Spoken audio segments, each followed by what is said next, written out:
Hello. Hello. Yeah. Hello. Hello.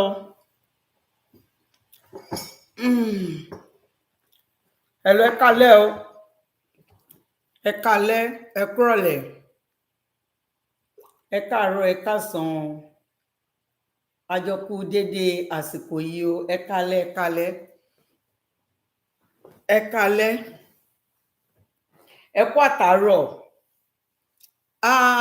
Ẹ káàbọ̀ padà sórí ètò YSK Gist TV. Mo dẹ̀ kí yín sórí ìṣẹ̀dá ayé, ìṣẹ̀dá ẹni, yèyé lúfẹ̀. Mo tún dé o. Mo tún ti dé. Mo tún ti dé. Kí nìdí téèyàn máa fi máa parọ́ lórí ọ̀rọ̀ Mohbad? Kí là ń parọ́ fún? Kí la fi ń bò? Ó ga o, ẹ̀yin èèyàn mi. Ọ̀rọ̀ Mohbad, kábíyèsí Elédùmarè. Ó ga o. Ní ẹ̀ẹ̀kan nítorí pé mo fẹ́ play fídíò interview tí ìyá Mohbad ṣe. Bọ́ ibi tí mo ti gbé yẹn kò clear dáadáa. Mo padà gbọ́ o.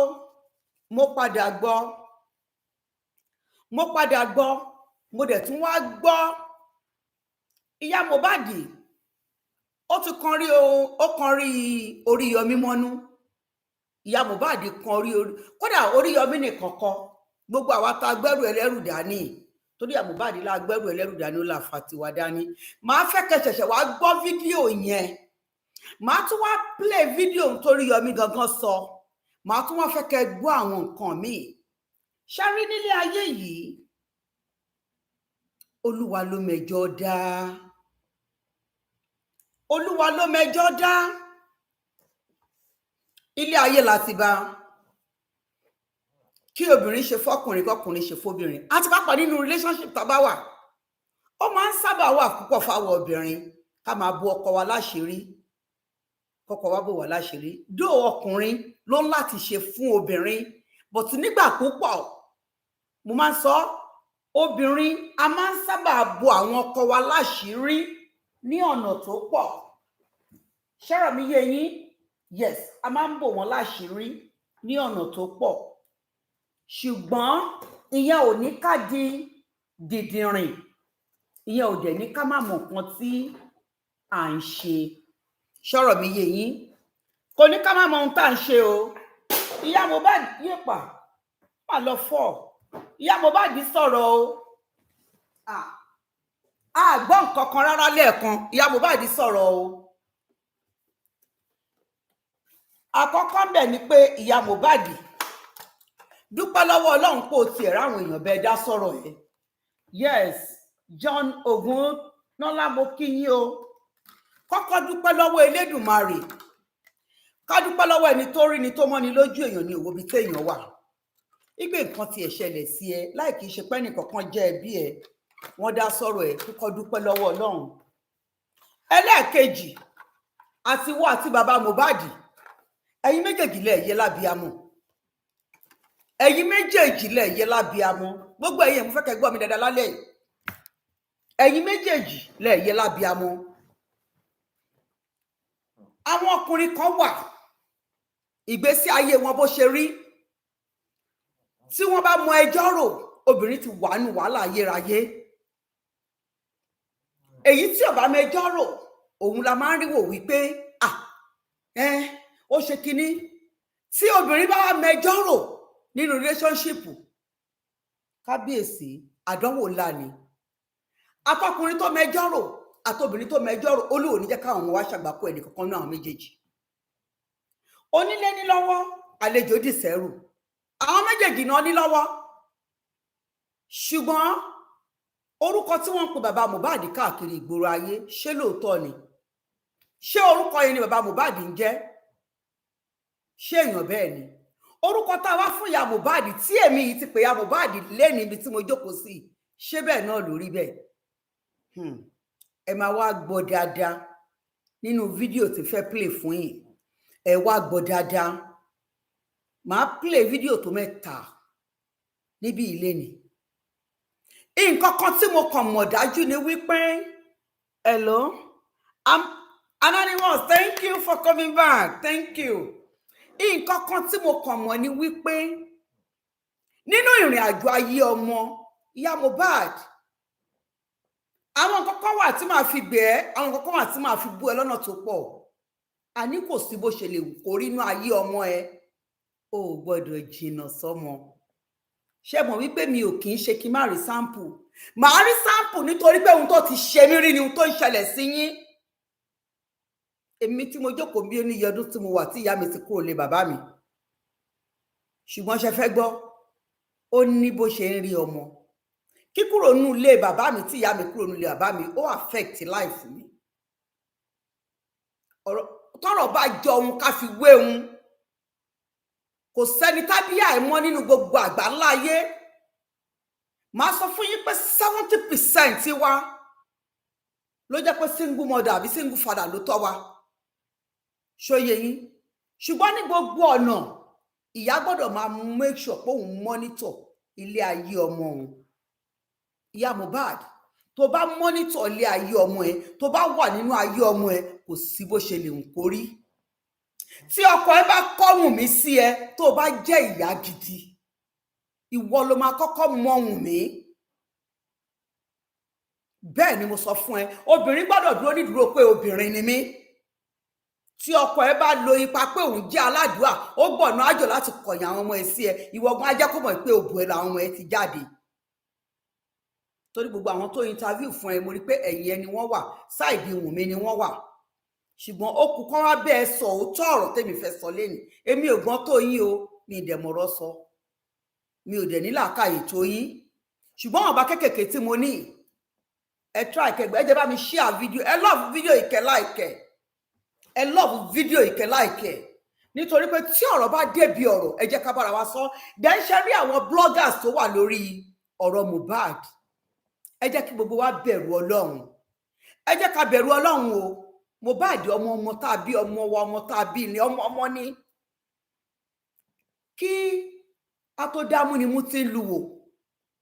Kọ́rọ̀ Mohbad tó dáyé ni gbogbo wa ti ń wà lórí kinní. Ó tún wá dáyé tá a bá dá tá a bá dáadáa, Ọlọ́run á dá, Ọlọ́run á tún dá. A gbọ́dọ̀ parọ́ mọ́ Wùnmí, bẹ́ẹ̀ ni a gbọ́dọ̀ parọ́ mọ́ Mohbad. Oníkálukú ló ní ìṣẹ̀dá tiẹ̀. Onírìnkùnrin wọn ló máa ń ṣọ̀gá oníwèé mẹ́wàá. Ṣọ́rọ̀ mi yé yín. Tó bá ṣoríire tán ni. Tó bá jẹ́ orí kan tó kù ló ṣe. Wọ́n á ní kí lẹ fẹ́ kó rí. Ìrìnkùnrin ló rìn. Ọmọ tó rìn títì. Ìyẹn ní èpè àti gbogbo ọ̀rọ̀ táwọn èèyàn ń sọ sí Wùnmí lénìí. Lápapọ̀ àti ìyá Mohbad àti bàbá Mohbad, àwọn náà fẹ̀díra wọn sí títì.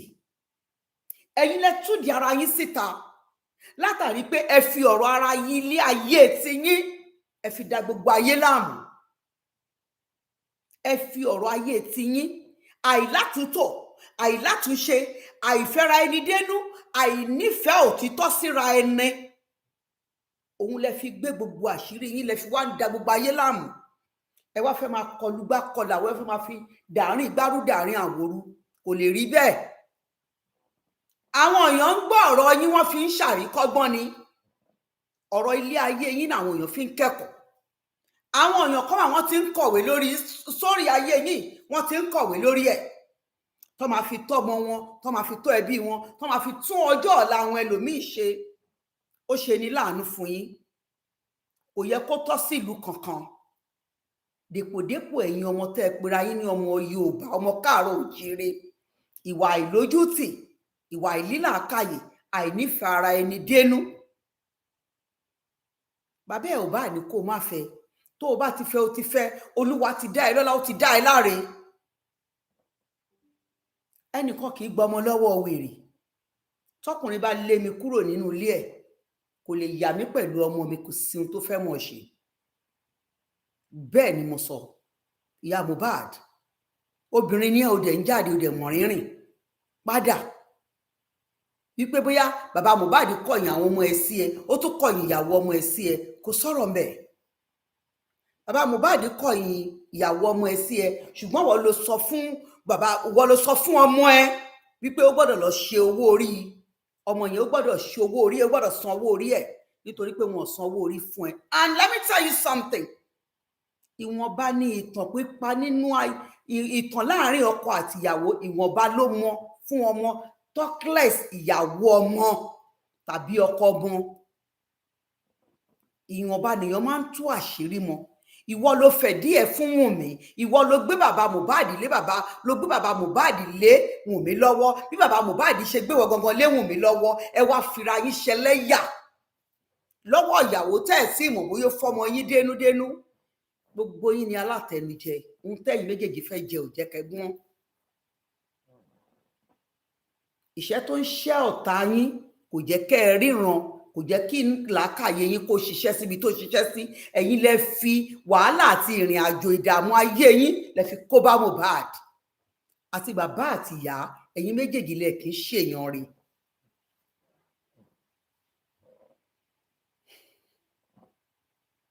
Wọ́n náà búlì bàbá Mohbad, wọ́n búlì bàbá Mohbad.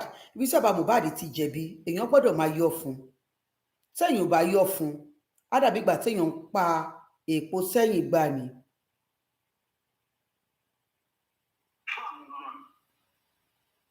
Of the birth of that baby later. And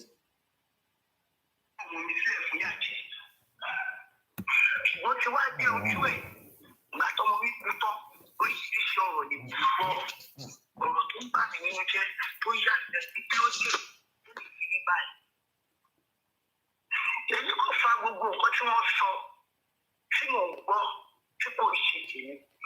èmi mọ̀ pé mo fà ní Ọlọ́run lọ́wọ́ torí kì í ṣe ọ̀rọ̀ tí mò ń gbọ́, ọ̀rọ̀ tí mo wá ń gbọ́ yìí òun kọ́ ló máa jẹ́ ìbànújẹ́ fún mi. ọmọ mi ni ìbànújẹ́ mi tó jẹ́ fún mi. gbogbo oríṣiríṣi tí mò ń gbọ́ lórí social media, lórí TikTok, abiyamọ ní gbogbo wa náà, ká ló máa gbàdúrà ọmọ ìlú kọ́lá. àwọn kọjá bá fẹ́ kí nílé rẹ̀. Àbúrò lọ́sìrì. gbogbo ọ̀rọ̀ tó sọ nípa ní tí kò ń ṣe fi tèmi, èmi ti fàṣekọ sí Ọlọ́run tí Ọlọ́run kò ṣe ìdájọ́, kí òkú mọ̀ gbọ́ kó ṣe ìdájọ́ tó bá ṣe yẹ, tó bá ṣe tọ́. ṣùgbọ́n mi ò rò bóyá ká máa fẹ́ ìdí ẹbí mi, ẹbí kan ṣoṣo ni, ìyá àti bàbá àti ọmọ ẹyọ kan ni wọ́n. ká wọ́n máa tọ́ ọ̀rọ̀, ká máa mú àtàmọ́ àti àtàmọ́ ká máa mọ́ra wọn. ṣùgbọ́n gbọ́dọ̀ tí wọ́n fẹ́ bí nílé rẹ̀. Àbúrò. àbáyé sọ̀rọ̀ pé mo fẹ́ rí àwíjàre òbí láti bú ẹnikẹ́ni àti Merry Christmas. ṣùgbọ́n gbọ́dọ̀ tẹ́ bá mọ̀ pé fẹ́ bí mi tí mo lè dáhùn, tí mo mọ̀ máa sọ lórúkọ Ọlọ́run. ṣùgbọ́n bíbélì mi bọ́ sọ fún mi tẹ́lẹ̀tẹ́lẹ̀ tí mo fi ń wò, ó ní má ṣe dá àkẹ́ ó má bàa dá àbí rẹ̀. ó ní gbogbo ọ̀pọ̀ tí mi rò torí mi gbẹ́kẹ̀lé Ọlọ́run bí Ọlọ́run lọ borí ìdájọ́, ó máa ṣe ìdájọ́ kò wá sí gbangba. èmi àti ìwọ̀n ní àtúnṣe ọlọ́rọ̀. mo fẹ́ràn àdókòṣe ọ̀tá. ìgbà tí ìyá Ẹ jọ̀ọ́, mo fẹ́ kẹ́ bá mi listen dáadáa. Ẹ bá mi listen dáadáa. Ẹ bá mi love kẹ́ like o. Mo fẹ́ kẹ́ gbọ́ dáadáa. kò fi àyè sílẹ̀ fún àwọn ọmọ mi àti ìyàwó. Ẹ máa gbọ́, mo fẹ́ kẹ́ tuntun gbọ́. èmi ò wá bá yín sọ̀rọ̀ pé mo fẹ́ rí àwíjàre òbí láti bú ẹnikẹ́ni àbí láti bá ẹnikẹ́ni jà. gbogbo ọ̀rọ̀ bá mọ̀ pé fẹ́ bí tí mo lè dáhùn, tí mo mọ̀ máa sọ lórúkọ Ọlọ́run. ṣùgbọ́n bíbélì mi bọ́ sọ fún mi tẹ́lẹ̀tẹ́lẹ̀ tí mo fi ń wò, ó ní má ṣe dá àkẹ́ ó má bàa dá àbí rẹ̀. ó ní gbogbo ọ̀rọ̀ tí mi rò torí mi gbẹ́kẹ̀lé Ọlọ́run bí Ọlọ́run lọ borí ìdájọ́, ó máa ṣe ìdájọ́ kò wá sí gbangba. èmi àti Wùnmí àtúnṣe ọlọ́rọ̀. Èmi àti Wùnmí àkíńṣe ọlọ́rọ̀. àtúnṣe ọ̀tá. ìgbà tí Liam tàbí Liam tí Liam ṣẹ̀ṣẹ̀ pé 41 days Welcome to this channel. I want you to pay attention to what she's saying. It's very important. ṣùgbọ́n wọn ròyìn òyìn ọkọ mi kò fi àyè sílẹ̀ fún àwọn ọmọ mi àti ìyàwó ọmọ mi láti bá mi ṣe. Ẹ máa gbọ́. Wọ́n gbà tí ìyá mi pé 41 days mo kúrò ní Kòròdú mo lọ bá torí mo ní pé kí ló ṣẹlẹ̀. Ṣọlọ́run gbọ́ àdúrà mi mọ́ ni. Wọ́n kọ ẹ̀yìn ọmọ mi sí, wọ́n tún kọ ẹ̀yìn ìyàwó ọmọ mi sí ni. Wọ́n ò jẹ́ kí. Ìyá Mohbad, àní kò sí ohun tó o lè sọ. A ò lè torí àwíjàre kí tó tán lẹ́nu. Ìyá Mohbad, àwọn tó interview ẹ èèyàn kan ló kọ́kọ́ bá sọ̀rọ̀. A sọ fún ẹ pé kó tú gbogbo àṣírí bàbá Mohbad. Gbogbo ohun tó bá wà ní kọ̀kọ̀ tú jáde, ó kì í ṣe ìyá dáadáa fẹ́. Wọ́n kọ̀yìn àwọn ọmọ mi sí mi. Wọ́n tún kọ̀yìn ìyàwó ọmọ mi sí mi. Ó fi hàn pé ó kì í ṣe ìyá gidi. Mi ò tí ì rí bàbá lákù ìyá láyà ọkùnrin náà. Wàá gbọ́mọ mi wàá lò tún fẹ́, wàá gbọ́mọ mi lọ́wọ́ mi. Ó ò lè gbọ́mọ mi. Ọmọ ọ̀lẹ, aya ọ̀lẹ náà ń gbà. Ọkọ ọ̀lẹ ló lè gbà, ó ò lè gbọ́mọ ọ̀lẹ. Wọn ò tí bí ìyá láyà ẹ̀rẹ́. Tó bá jẹ́ obìnrin gidi, tó jẹ́ ìyá lálùbáríkà, àwọn tó interview ẹ, wọn ò jẹ́ ṣe tara wọn bẹ́ẹ̀ láyé. Ọkùnrin tó ní kó kúrò lé, tó ní kó máa lọ. Nínú ọmọ mẹ́ta olóòkó méjì dání, olóòkó ẹyọ kan dání. Ó wá ní kó máa lọ. Èmi tẹ̀mí wà wájú yín tí mo ń sọ̀rọ̀ yìí. Ó ní iye ọdún tí mo wà tí ìyá mi ti kúrò lé bàbá mi. Mo wá bí mi wákà mẹ́fà ló bí síbẹ̀. Yes, bàbá mi burú, mo ti sọ́rí. Mi ò lè ní kí ìyá mi kú. Even though mi ò mọ gravity kan tó ń ṣẹlẹ̀ láàrin wọn. Bó ṣe fẹ́ gbọ́, ó ní bí ìyá mi ṣe máa ń dọ́gbọ́n. Tó máa yọjú. Ó máa yọjú báyìí. Ó fẹ́ rí ọmọ ẹ̀. Èmi tí mo jókòó èmi kì í ṣe ẹni tí ìyá mi nífẹ̀ẹ́. Nítorí kí lẹ ṣe bí? Nítorí pé ó rí pé mo love bàbá mi gan-an. Irun mi ó gùn débi báyìí mi tí màmá mi bá ń kó mu mi bá ó bá fà ní jìkì. Èmi ò mọ nǹkan kan, ọmọ kékeré novice ni mí. But for the fact pé gbogbo nǹkan tí bàbá mi bá ń ṣe ló máa ń dùn nú mi. Ṣé mo obìnrin kì í ṣe pé hatred ni pé bóyá kò fẹ́ rí mi o, kò fẹ́ rí mi sáyé. Bó ṣe mọ̀, mo máa ṣèké fún bàbá mi ni, màmá mi ṣe nǹkan kan. Bọ̀ ní bí ìyá mi ṣe lọ yẹn. Ó ní bó ṣe ń rí àwọn ọmọ ẹ̀. Ìyá Mohbad, tó bá jẹ́ ìyá gidi, tó bá jẹ́ bàbá, tó bá jẹ́ ìyá gidi, bàbá Mohbad wọn ò bí kúrí kò ní wèrè. Ó fẹ́ gbọ́ mi? Kò ní wèrè. Bàbá Mohbad wá sọ. Ó ní Mohbad pẹ̀lú owó Mohbad pẹ̀lú owó tí ẹ̀gbọ́n ẹ̀ fi lọ léwe. Níbo ni wọ́n wà? Kí ló ń fa yí ẹ̀ ṣe? Àwọn tó ní kó máa bọ̀ kó wá tú gbogbo àṣírí bàbá Mohbad. Àṣírí wà lẹ́nu ẹ. Ló dákẹ́. Àṣírí wà lẹ́nu ẹ. Ló sọ̀rọ̀. Àwọn tó ní kó sọ̀rọ̀ ó ti late. Kò tún wá ṣe pé late. Ṣó fẹ́ gbọ́? Wọ́n túbọ̀ fẹ́ fi ẹṣẹ lẹ́yà ni. Torí pé tí kà bá rojọ́, ìkà kọ́ ló máa dá. Kò sí ohun tó ṣe é tí ò ṣèyàn kan rí. Bẹ́ẹ̀ ni mo sọ fún ẹ. Àwọn ìyá ńlá ìyá wa tó ń taṣọ ní gọ́tà. Ọ̀pọ̀ wọn ni wọ́n kó ọmọ wọn dání. Ọ̀pọ̀ wọn ni wọ́n kúrò lé ọkọ. Ṣùgbọ́n wọ́n sọ àwọn ọmọ wọn kele báyìí. Wọ́n á lọ wo ọmọ léèwé. Wọ́n á lọ wo ọmọ nígbà wọ́n lọ léèwé. Wọ́n lọ dúró sẹ́gbẹ̀ẹ́ gànà báyìí. Wọ́n á dúró sí ilé kẹta báyìí. Wọ́n lọ wo ọmọ wọn. Ó wá lọ kúrò nínú ayé àwọn ọmọ ẹ̀. Tó bá kúrò nínú ayé àwọn ọmọ ẹ̀, kò ní sí ọ̀nà bí ọkọ ẹ̀ ṣe máa kọ̀yìn àwọn ọmọ ẹ̀ sí ẹ̀. Now, níbo ló wà? Tó fi di pé ọmọ ẹ̀ fẹ́ yàwó. Wọ́n tún kọ̀yìn ìyàwó ọmọ ẹ̀ sí ẹ̀. Ìyá Mohbad ọ̀rọ̀ òdùn lẹ́nu yóò lé ẹ. Ọ̀rọ̀ òdùn lẹ́nu ẹ rárá.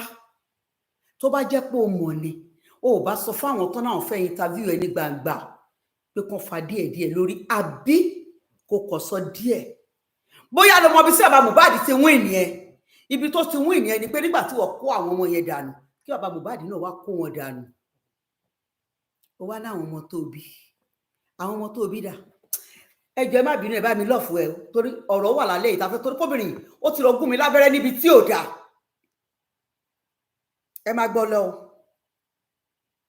Continue. Pẹ̀ fún ìyá àbò ṣe wà yẹn. Nisuru. Àdúrà ọmọ ìkúra. Àwọn kọ̀tẹ́ bá fẹ́ kí nílé rẹ̀, ẹbí nílé rẹ̀. Gbogbo ọ̀rọ̀ tó sọ nípa ní tí kò ń ṣe ti tèmi. Èmi ti fàṣíkò sí Ọlọ́run. Tí Ọlọ́run kò ṣe ìdájọ́. Kí òkú mọ̀ wọ́n kò ṣe ìdájọ́. Tó bá ṣe yẹ, tó bá ṣe tọ́.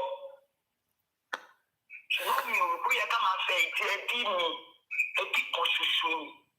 Ìyá àti bàbá àti ọmọ ẹyọ kan ni wọ́n. Ká wá máa tọ́ ọ̀rọ̀, ká máa mú àtàmọ́ àti àtàmọ́, ká máa mú mọ́ra. Ṣùgbọ́n gbọ́dọ̀ tí wọ́n fẹ́ bí nílé rè. Èmi ò wá bá yín sọ̀rọ̀ pé mo fẹ́ rí àwíjàre òbí láti bú ẹnikẹ́ni àbí láti bá ẹnikẹ́ni jà. Fọ́dẹ́rà àti ètò ìrìn náà. Kò káyé. Tí mo mọ̀ máa sọ lórúkọ Ọlọ́run. Ṣùgbọ́n bíbélì mi bọ́ sọ fún mi tẹ́lẹ̀tẹ́lẹ̀ tí mo fi ń wò. Ó ní má ṣe dá. Ó má bá dàbí rẹ̀. Ó ní gbogbo ọ̀pọ̀ tèmi rò. Torí mi gbẹ́kẹ̀lé Ọlọ́run tí Ọlọ́run. Ẹ jẹ́ bá mi lọ́ọ̀kẹ́ láìkí fídíò yìí. Ìdájọ́ kò wá sí gbangba. Èmi àti ìwọ̀n ní àtúnṣe ọlọ́rọ̀. Máa mú ọ̀rọ̀ àyẹ̀túnṣe ọ̀tá. Ìgbà tí Liam tàbí Liam tí Liam ṣẹ̀ṣẹ̀ pé 41 days. Welcome to this channel. I want you to pay attention to what she's saying. It's very important. Ṣùgbọ́n àwọn òyìn ọkọ mi kò fi àyè sílẹ̀ fún àwọn ọmọ mi. Can you hear that? My husband do not give space for my children and my son's wife to know me. Mo kúrò ní kóòdù mo lọ bá torí mo ní pé kí ló ṣẹlẹ̀. Ṣọlọ́run gbọ́ àdúrà mi mọ́ ni. Wọ́n pọ̀ ẹ̀yìn ọmọ mi sí ni, wọ́n tún pọ̀ ẹ̀yìn ìyàwó ọmọ mi sí ni. Toró kì í ṣe ìyá gidi ni. Fún ìyá àgbo ṣe wà yẹn gẹ́gẹ́ bí ìyá ọkọ.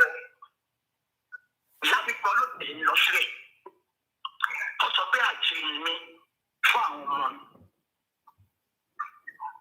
Tó pé bàbá promise prayer wọ́n pè ní ọmọ mi fi bímọ.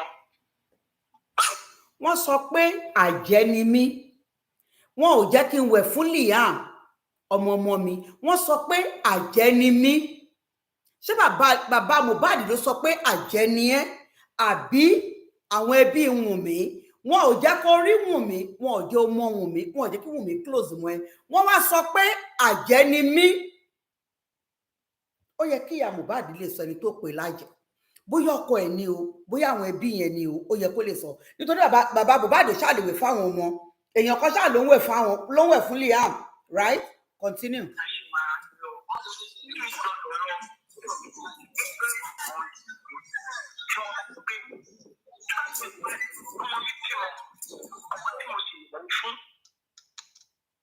Ọmọ tí wọ́n ní kí wọ́n sanwó èmi wọ́n máa ṣe ìyàwó torí pé bàbá ẹ̀ ò sanwó orí mi èmi ò dẹ̀dẹ̀ lájú mi sílẹ̀ kí wọ́n má sanwó orí kí ọmọ mi máa sanwó ìyàwó ọmọ ẹ̀. Ṣẹ́gbọ́n. Sanwó ìyàwó ẹ̀. Èmi àti mi yóò kì í sọ lọ́rọ̀ bọ́ gbogbo àyẹn. Kì í sọ lọ́rọ̀ ṣùgbọ́n èmi kọ́ mọ̀ ẹ́ pé gbogbo nǹkan tẹ̀lé àbá ṣe láyé àṣepapọ̀ ni. Mo pe ọmọ mi náà fẹ́ ṣe introduction. Wọ́n sọ̀rọ̀ ẹ̀gọ́ mi sọ́kàn pé tẹ́ bá ṣe introduction ẹ̀ bá sọ fún mi. Ẹ máa rí nǹkan tí màá ṣe fún yín. Ó jẹ́ ìlú sí ti mo ṣe fún pàtó bí ọmọ mi dẹ́ pé ní àjẹsọ ọmọ déètì. Èmi ni mo pè é pé ó má kò ṣe àwò fáì ṣùgbọ́n mo fẹ́ kó sanwó orí ọmọ yìí kì í ṣe kó bá mi ṣe o kò bá mi ṣe o. Nǹkan tó bá fẹ́ gbà sanwó orí ẹ̀ má fẹ́ yàwó sára. Nísòro wọ́n pè mí lájẹ́ mi ò wẹ̀ fọ́mọ mi ò ń ṣe ọ̀rẹ́ Wunmi ò close mọ́ mi. Mo gbọ́ kó fẹ́ ṣe introduction. I heard that introduction is going to take place. And I called my son. Though my son did not close to me, but I told him, make sure you pay dowry on this girl. Because your father do not pay my dowry. Iya Mohbad. bàbá ti rìn la ṣe ń kó ni. You see? Mi ò lè sọ obìnrin mi o lọ́dọ̀ èmi ó máa jẹ̀bi ní ò lè jẹrí láíláí. Wọn ò sanwó orí ẹ̀. Obìnrin tí ò mọrú èèyàn tó jẹ́, ìyàwó tí wọn ò mọ̀, ẹni tó ò mọ̀, ó rí, ó súnmọ́, ó ṣèwádìí lórí ẹ̀, ó gbàdúrà lórí ẹ̀, ó mọrú ọmọ tọ́mọ ẹ̀ ń gbé bọ̀ abẹ́ ńlé. But ìtara ìjà tó wà láàrin ìwà àtọkọ ẹ̀, ó ní ipe ó pèdè kan sìn like bí retaliation ó máa wáyé. Now ọ̀rọ̀ ọmọ tiẹ̀ ló wá fẹ́ fi retaliate fún ọkọ ẹ̀. You are a shameless woman. Of course o kì í ṣèyá dáadáa. Let anybody bú mi pé wọ́n fẹjú lásán. Téèyàn bá bú mi lórí eléyìí máa búyà láyà ẹ̀. I've been there, done it. Yes. Ó mọ̀ ìyàwó ọmọ yẹn kò close mọ́ ẹ, ó rí rí, ó bá wọn ṣe, ó kàn ní ọmọ mi ó gbọ́dọ̀ san owó dáórí ọmọ yẹn.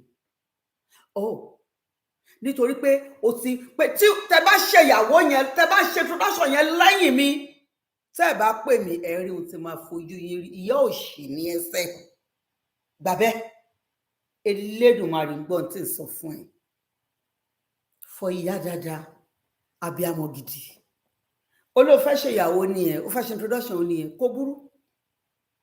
Ẹsẹ̀ mi rèé títì. Irú ọmọ wo gan ni? Irú ọmọ wo ló jẹ́? Ìwọ ló máa mọ irú ọmọ tó jẹ́. Ìwọ ló máa mọ ohun tó wà níwájú ọmọ yẹn. Ìwọ ló máa mọ ohun tó wà lẹ́yìn. Ìwọ ló fẹ́ mọ̀ tí nǹkan ẹ bá fẹ́ ṣe àbí kò ní ṣe. Ṣùgbọ́n torí pé èrí ni wọ́n wẹ̀ wọn kì í wẹ̀ ríra. O ti nínú pé ibi tó ti máa retaliate fọkọ ẹ nìyẹn. Ta ló wá ṣe? Ó ṣera ẹni. Ẹ̀pà ẹ̀ ń parẹ̀, olóhùn pajá. Ó pa bàbá Mohbad. Dó o ti bímọ mi síbò mi, bàbá Mohbad náà ti bímọ mi síbò mi. Ṣùgbọ́n ẹ̀yin méjèèjì ẹjọ́ ṣorí burúkú lé ayé ni.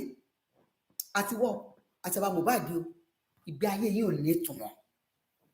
Ẹ̀ ń ṣe ẹni tó yẹ kó fi tọrọ lẹ́dà. Ẹ̀ ń ṣàbíamọ alálùbáríkà.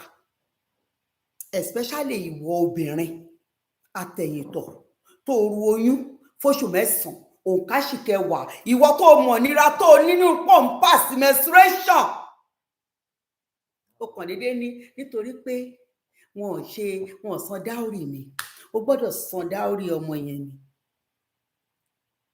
Say who's talking? Ó fẹ́ retaliate in a wrong way. Ẹ̀yin abiyamọ, ẹ mú point yẹn dání. Níjọ́ mi gbogbo ìgbà tán bá ti ń gbé wọn dé, ẹ gbàgbé bó ṣe ṣẹlẹ̀. Ẹ mẹ́sẹ̀ yín síta, ẹ wá nú ẹ̀wò, ẹ wẹ̀yìn ẹ̀wò, ẹ mọ orúbi tó ti ń bọ̀, ẹ mẹbí ẹ mọ̀ wà tó, ẹ wá kàn, ẹ túṣu ẹ̀ dé sàlẹ̀ kòkò. Nítorí kó má ba ayé yín jẹ́, kó má kàn yín léyìn, kó má fi yín ṣẹ̀sìn ayé bí Mohbad àti bàbá Mohbad ṣe ń ṣẹ̀sìn àgbáyé. Tó wọ́n ń ṣẹ̀sìn àgbáyé lọ́wọ́. Ẹ ń ṣẹ̀sìn àgbáyé lọ́wọ́. Gbogbo àwọn tó máa ń bá yín sọ̀rọ̀ mi ò mọ̀ ọ̀rọ̀ sọ. Ẹ má bínú, èmi ò dẹ̀ nílàkàyè tó yín, ẹ má bínú, ẹ jẹ́ foríjì mi. Mother is the one that told Mohbad, make sure you marry. So, mommy, ẹni sùúrù. Nǹkan tẹ́ ẹ̀ try láti sọ fún wa ni pé, tẹ́ ẹ̀ sọ nísìn ni pé, at a point, thank you. Ẹ má bínú sí mi tí n bá pé anybody ẹ jọ̀ọ́, ẹ má bínú ẹ jọ̀ọ́. Ẹ bá mi love kẹ́ like. Right, wọn jẹ́ kó bá yín ṣe. Àkílì àmọ́ pé 41 days. Mo mú gbogbo ẹ̀ mọ́ra, mo wá lọ bá a. Wọ́n ní wù mí. Òun náà ti bímọ. Kí yẹn ṣe bí ọmọ ló gbé lọ́wọ́ yẹn. Nígbà tí ọba tí wọ́n kí pé jẹ́ irọ́ tó máa jí ní ìfọlọ́jọ́ ìkẹyìn. Ọmọ yẹn gún sí pé ó ké.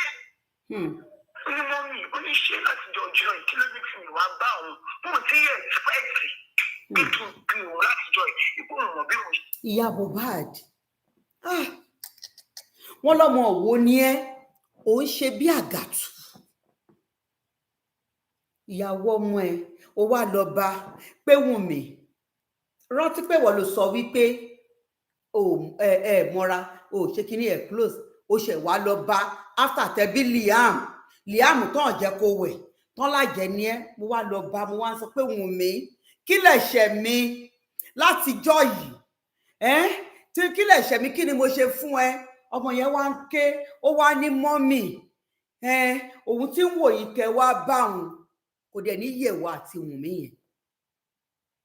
Ìyàwó ọmọ mi á lóun wò mí kí wá bá òun. Wọ́n láì tí ebi bá ń pa ọ̀tá mi tí mò ń ru apẹ̀rẹ̀ láàrin ọjà, wọ́n sì bí yaláyà ẹ̀rẹ́. Èmi ni mo fi òbò mi bí ọmọ mi. Ìwọ ló máa gbẹ́sẹ̀ léwájú, ló máa wá bá mi. Bẹ́ẹ̀ ni mo sọ. Ìwọ ló máa wá bá mi. Ibi tí pèkú bá wà báyìí nìdí tí ń wà kàn. Wá ní mo ti retí kẹ wá bá mi, ó rí ibi tó fayé ẹ wọlé sí. Ó fi lé ayé ẹ wọlé ni. Tíyàwó ọmọ ẹ bá retí pé kó wá bá òun, pé kí ló dé tóun ò wá bá ẹ, because ó ti rí ẹ. Sàámú ti rọ́bọ nídèrè kó tó nawọ́ pàdé ọ̀gẹ̀dẹ̀ sí. Ó ti rí ẹ bó ṣe bí làákàyè ẹ ṣe kúrú. Ẹ má bínú sí mi tí ń bá kíyàn kọ́kọ́ jẹ gbàgbé. Ẹ ṣàbá mi lọ́ọ̀fù kẹ láìkì kíní yìí. Torobìnrin yìí ó ń jẹ́ kó ní máa fọ́ta mi. Ó ti rí ẹ nì. Ó ti rí ẹ bẹ́ẹ̀. Bẹ́ẹ̀ ni ló ṣe sọ fún ẹ. Because nínú ìṣe wọn la ó ti mọ̀. Ìwọ ló ní kàn fẹ́, right? Ìwọ ló ní kàn fẹ́ o. Ó dẹ̀ tí wá ń retí kó wá bá òun. Kóhun tó wá súnmọ́ ẹ. You are a shameless mother. Má bínú. Ó ní gbogbo ìmọ̀ tí òun wò sí ìpè kí n jọ pé bó ti dájú pé kóun máa ṣe fún mi nìyẹn. Ṣé ń ṣe fún mi? Ẹ máa gbọ́. Wọ́n á ní kí ni mo ṣe? Ó ní mi ṣe kankan. Mo ní èmi náà mọ̀. Sọ̀rọ̀ gánjọ́ yẹn mo á pè fọ́ọ̀sán mi. Ìyá Mohbad ó kú lórí. Ó ní bàbá Mohbad, ohun tí dáàdì ní kí n máa ṣe fún yín. Àwa obìnrin, ẹ jọ̀ọ́ ẹ má bínú sí ohun tí n fẹ́ sọ yìí. Ẹ tó bá bínú sí mi lénìí, tó bá dọ̀la tí n bá sọ nǹkan tó bá yín nú mú ẹ padà wá. Obìnrin púpọ̀ wa ò ní rọrùn wọ̀. Elédùmarè gbọ́n ti sọ fún yín. Púpọ̀ wa ò lè rọrùn wọ̀. Nítorí kíni? Nítorí irọ́. Irọ́ tá máa ń pa yẹn. Òun ló máa ń jẹ́ kí púpọ̀ nù wá ṣẹlẹ́yà. Ìyá Mohbad. Àárín ìwà àti ọba Mohbad òdò ọmọrán kí la ṣe fẹ́ gba ohun tó ń sọ yìí pé lóòótọ́ ni. A dẹ̀ mọ̀ pé ẹ̀yìn Wùnmí ló wà ó sáìdì Wùnmí kí la ṣe fẹ́ mọ̀ pé òótọ́ ló ń sọ. Now, tó bá wá jẹ́ ìyọkọ tó lápọ̀nlé lára, tó jẹ́ ni tí yìí wà lára ẹ̀, táṣọ yìí wà lára ẹ̀. Ó lọ bá Wùnmí, ọkọ ẹni la máa ń lọ pè.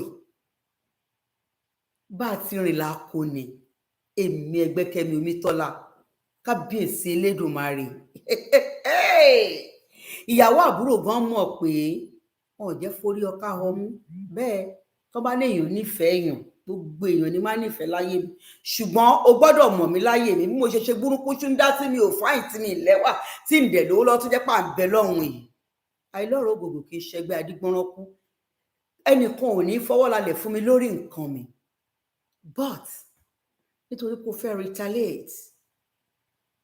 Wùnmí tẹ̀ tí ń da lérú tipẹ́tipẹ́.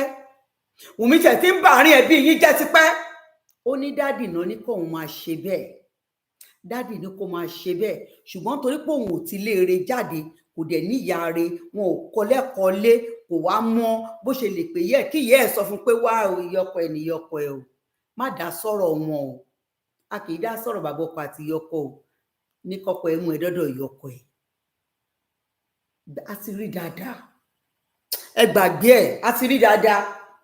Àgàgà wọn tó bá gbé kò tó bá gbé mu ṣe tó bá ní òní nílàkàyè lórí ọ̀rọ̀ lọ́kọlọ́kọ láyà yìí bá bá láàárọ̀ ló pa àfi tó bá kàn jẹ́ onírèdè èèyàn. A ti rí dáadáa. Pé ìyá ọkọ kò sí lè bàbá ọkọ mọ́. Bó ṣe ń lọ̀dọ̀ ìyá ọkọ bẹ́ẹ̀ náà máa mú ẹ̀dọ́dọ̀ bàbá ọkọ ẹ̀. Ó dẹ̀ máa ṣàárín ìwọ̀n máa dánmọ́rán. Kò kàn Wùnmí ní ọ̀rọ̀ fámìlì yín. Kò sí ohun tó kàn Wùnmí. Kò rá Wùnmí. Ṣùgbọ́n torí pé ó ti fẹ̀ díẹ̀ síta. Ìwọ ló fẹ̀ díẹ̀ síta. Ìwọ ló wò pé bàbá Mohbad ò dáa. Àsìkò tó èmi náà fẹ́ lọ gbẹ̀tọ́ mi lọ́wọ́ ìyàwó ọmọ mi. Ọmọ tó gbélé tó tọ́. Ó tọ́. Yes. Ó tọ́. Ó wá lọ parapọ̀. Ó ti pàdé pọ̀. Ó ti ṣílẹ̀kùn yàrá ẹ̀ lẹ̀ fún wèrè.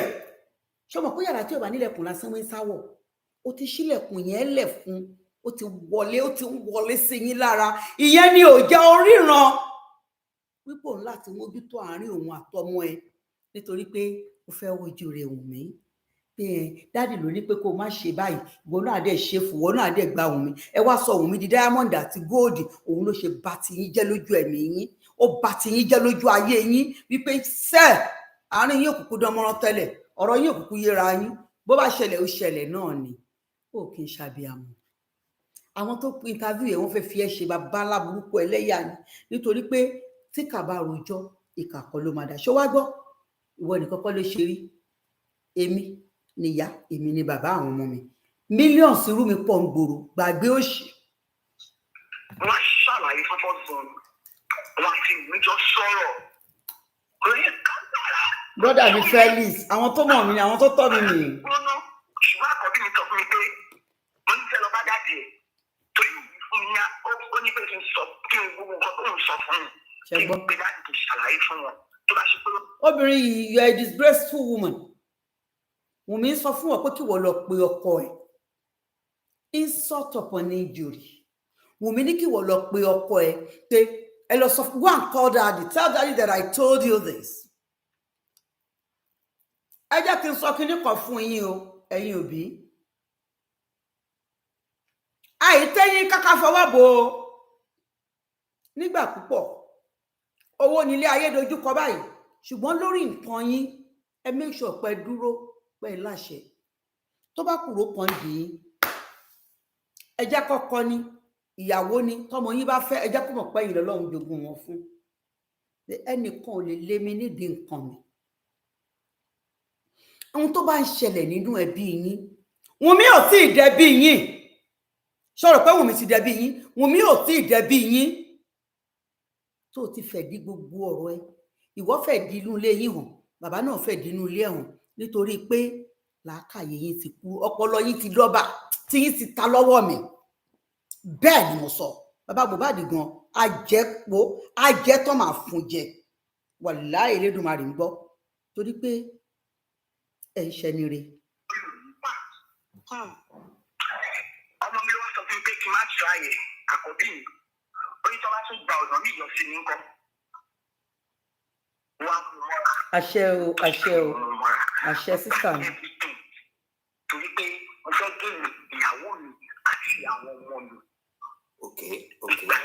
Ṣé gbọ́, ọmọ mi àkọ́bí mi ní pé kí n má lọ bá wọn, kí n má pè, mo ní mo fẹ́ pè bàbá Mohbad, àkọ́bí mi ní kí n má pè, pé tí n bá pè é tán bá tún gbọ̀nà mí ìyọ sí mi ńkọ́. Mo wá òun wá dákẹ́ pé torí mo fẹ́ gé ìyàwó mi àti àwọn ọmọ mi. Ó yá, ẹ bá mi dá sí, ẹ bá mi dá sí, lọ́ọ̀fù kẹ́ láìkì. Mo sọ fún yín pálá tẹnujẹ ni wọ́n.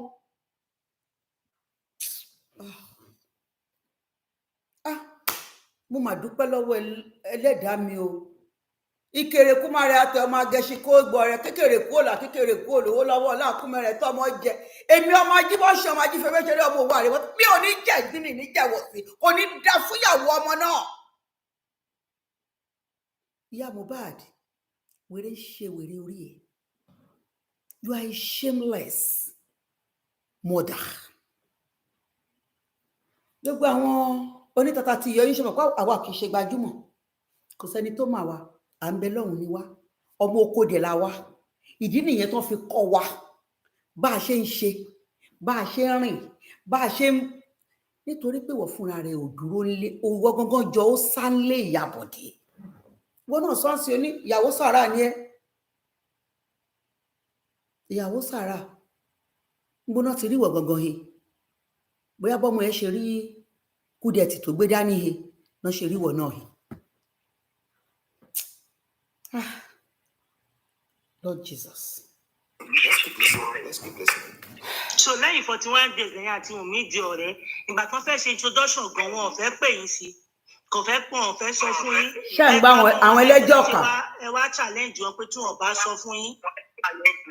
Bẹ́ẹ̀ ni, torí gbà ọmọ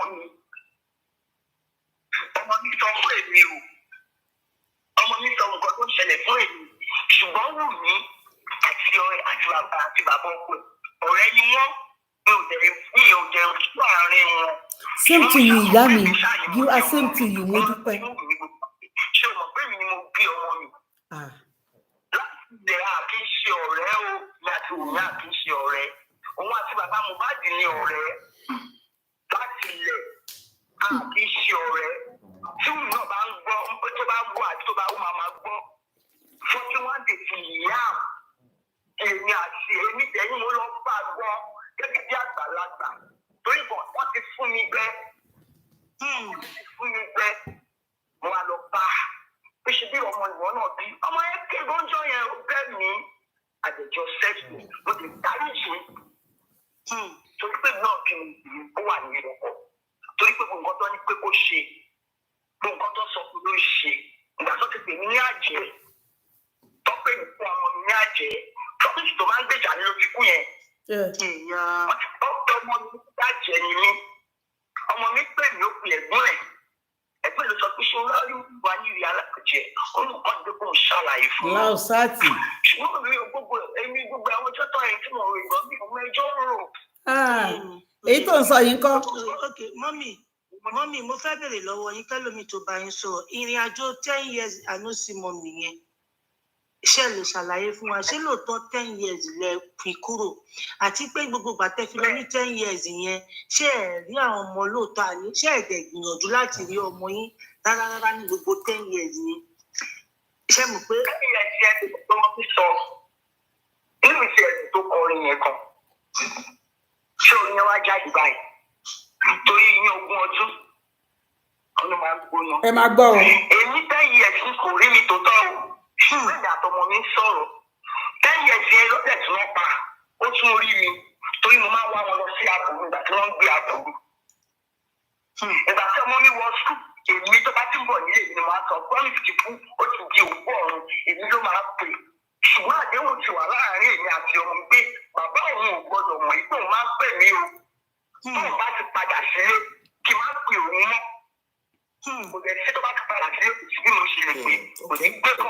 I'm sure Mohbad's father will respond to this.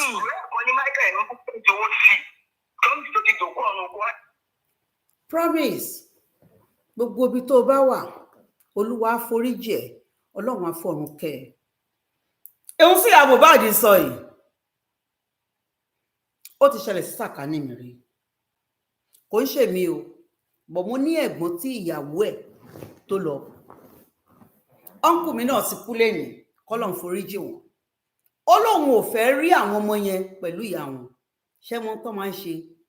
Ìyá Mohbad, àní kò ní òun ṣiná ti bí àwa. Ibẹ̀ náà ti tọ́ wa. Gbàgbé òṣì. Wọ́n máa sọ wípé ò gbọ́dọ̀. Ìyá ọmọ yẹn á wá lọ sílé ìwé wọn. Á wá gbé oúnjẹ dání fún wọn. Á jẹun. Wọ́n á ṣe á yẹ̀ wọ́n wò. Ara nǹkan tó bá need a kó sọ́dọ̀ tíṣà wọn pé òun ò fẹ́ kúrò nínú ayé àwọn ọmọ òun pé nǹkan tó bá ti fẹ́ kó máa bá wọn fún a tún fowó lẹ̀ pé tó máa ti ní ìdí owó. Ìyá Mohbad, ẹ gbàgbé orí burúkú, ẹ gbàgbé òṣì, ẹ gbàgbé. Ìyá bàbá ló tọ́ èmi, bàbá Akeem Karim ẹ̀gbọ́n mi ni ó wà ní England, àwọn tó tọ́ mi nìyẹn. Yes. My mother wasn't there with me. I didn't grow up with my mother. She raised me to maybe 13 years before she left. But thank God she left. As far as I love my father, I cannot let him took a life because about me, I no more pane. Oh man, no Yahweh, pane bito jealousy. Deba man no Yahweh. Iya mi o de arin kurin. I know my mother. Iya temi o lore yo kan bai. Ni more iya mi. Until ìgbà tí mo pé ọmọ bí ọmọ 23 years. Màmá mi ti kúrò lé bàbá mi kó tó lọ rẹ̀. Bẹ́ẹ̀ ni mo sọ fún yín. Ìyàwó ń kù mí, ó máa gbé gbogbo nǹkan lọ. A tún wá lọ bẹ́gbọ́n ọkọ ẹ̀. Ìyá Mohbad ò kì í ṣe ìyàwó rẹ̀. Ó lẹ́bí ọkọ tó súnmọ́. Kò sẹ́bí ọkọ tó súnmọ́ ẹ. Ó lẹ́bí ọkọ tó ń bá òdòdó àdáwà ní ẹnu ilé ọkọ ẹ. Òun ló fìyà jẹ lórí ẹni òwò. Òun ló fìyà jẹ. Ó máa gbé nǹkan yẹn lọ fún àwọn ọmọ yẹn báyìí wọ́n máa jẹun, wọ́n máa yó, wọ́n máa wà òkè. Tó bá délé tíyàwó bá wọn bá fún wọn lóúnjẹ, tíyàwó wọn bàbá wọn bá fún wọn lóúnjẹ, tó wọ́n ti wà òkè. Àwọn ọmọ yẹn ló padà kọ́ fún bàbá wọn níjọ́ tó yá. Likewise, Mohbad try pé òun á make sure ó gbọ́ ni wọ́n ní tọ́wọ́ èèyàn ò bá tèkúdà a kì í béèrè ikú tó pa bàbá ẹni. Nígbà tí Mohbad struggle àti wá àti bàbá Mohbad lórí burúkú ẹ̀dá, torí Mohbad fararọ́ ìyà yẹn, ó forí rọ, ó fararọ́, ó forí rọ, ó fararọ́ pé màmí ìṣó ohun tó máa ṣe. Mohbad, kábíyèsí Elédùmarè, how I wish kó jẹ́ pé ohun tó Lédùmarè kàn lè sọ pé ẹ gbà mo fún yín náà mọ̀ yí padà. Mo fẹ́ wo nǹkan tó fẹ́ ṣe. Ọmọ tó yẹ kẹ́ mójútó, ìwọ tó yẹ kó máa gbégbèsè lórí ọmọ ẹ ní kọ̀kọ̀. Tó bá lọ tójú bọ́lé, ọ̀nà ń pè é lájẹ. Àwọn tó ń pè é lájẹ ń ṣe èrè ni. Ta ló yẹ kó gbàjẹ́ tí ò bá jẹ́wọ́? Ìwọ tán sọ fún irú ọmọ tọ́mọ ẹ jẹ́. Tó bá lọ lájẹ funfun, lájẹ dúdú sọ pé yes. Nítorí kí ló bó ṣe wà ń di ẹ? Nítorí kán bá pè é kó o bá jẹ́ ni. Ìwọ ò mọ̀ pé pè tán pọkùnrin àtobìnrin yàtọ̀ọ̀tọ̀ ni. Tó bá pè ìyá wa, bá mi náà máa pè. Wọn ò ní pé bàbá bá mi. Torí lọ́dọ̀ bàbá àwáwí fi rẹ̀ gbòdì ni. Lọ́dọ̀ ìyá wa ni. Wa náà ń pè é lájẹ, wá sọ yẹn di bàbàrà. Wá ti rò pé àmà máa kó yẹn jẹ́ǹsì, àmà forí ṣán pọ́. Wèrè ń ṣe wèrè orí ẹ̀yà Mohbad. Honestly speaking, kò sí ohun tí anybody lè sọ sẹ́. O kì í ṣe ìyá gidi.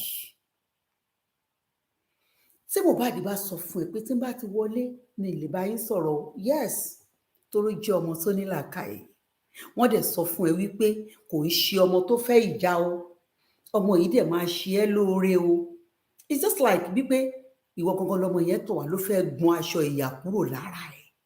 Ṣùgbọ́n ó fi èrú inú àti ìbànújẹ́ ọkàn ó fi bà ọ̀la ẹ̀ jẹ́.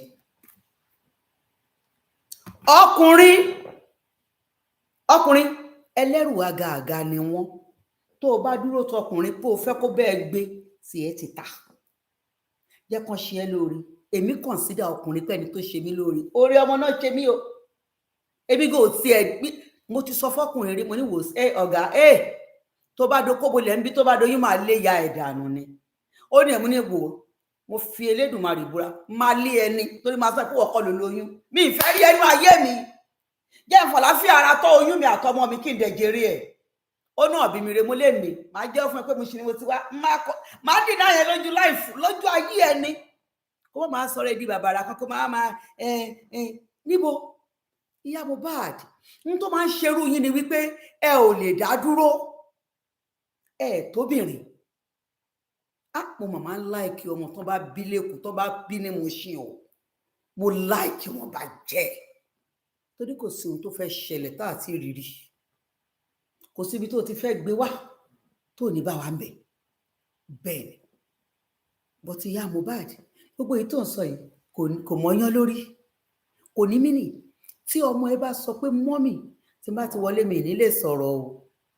Definitely o ti mọ̀ tó bá jẹ́ pé school ló ti fẹ́ lọ rí. Tó bá jẹ́ pé bí ìkọ́ ló ti fẹ́ lọ rí. Báwo ni ṣàlàfíà ló wà? In 80s, ó wọ́pọ̀ wípé kí òbí ẹ máa rí ìyá ọmọ àti ọmọ tó máa wà lẹ́gbẹ̀ẹ́ kan báyìí tó máa tọ́jú ẹ̀ tó máa ṣe báyìí ó ti kúrò lé bàbá ẹ̀ nìyẹn. Àwa lékè dáadáa tá bá ti kúrò ní school tá bá ti rí ọmọ tó wà ṣé mọ́mì ẹ̀ nìyẹn wọ́n wá bẹ́ẹ̀ láti ilé á ní mọ́mì mi ò sí lọ́dọ̀ dáadé mi mọ́ à ń ṣèké ni ọmọléèwé iṣẹ́ mọ́ wá ọmọléèwé ní gbogbo 80s gbogbo à ń ṣèké ni. Ìyẹn ló wá sọ di bàbàrà ló wá sọ di iṣẹ́ tó wá ta ọmọ ẹ fún ìkà tó wá jẹ́ kán kan ẹ lẹ́yìn ọ̀kan wá jẹ́ kán gbaṣọ òbúra lára ẹ. Ṣé bí wọ́n sọ pé ọ̀dọ̀ yín ni àdúrà gbé dàgbà ọ̀dọ̀ yẹ ìyẹn ló jẹ́ kẹ́ sọ àdúrà di ọmọ olè ló jẹ́ kẹ́ sọ di ọmọ tán ló ń lọ ṣe jáwó máa lọ jí nǹkan.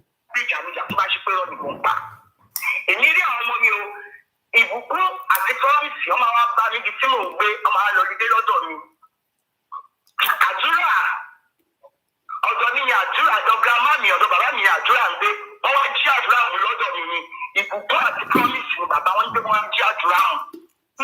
ọdún mélòó náà wà tó fi wá jí wọn tó fi wá mú wọn. fámìlì ó ti jà láàrin bàbá àti ìyá ó ti jà láàrin èmi gan torí bàbá mi sọ fún mi pé kò sẹ́ni tó máa gbàdúrà yẹn lọ́wọ́ mi ìgbà tó máa gbàdúrà lọ lọ́wọ́ mi mo wá lọ bá bàbá mi pé ṣé mẹ́tò kò sẹ́ni tó máa gbàdúrà lọ́wọ́ mi bàbá mi wọ́n jẹ́ kó yé mi nígbà òun ni ó ṣe. kọ̀ọ̀kan yín mọ́ nébọ̀.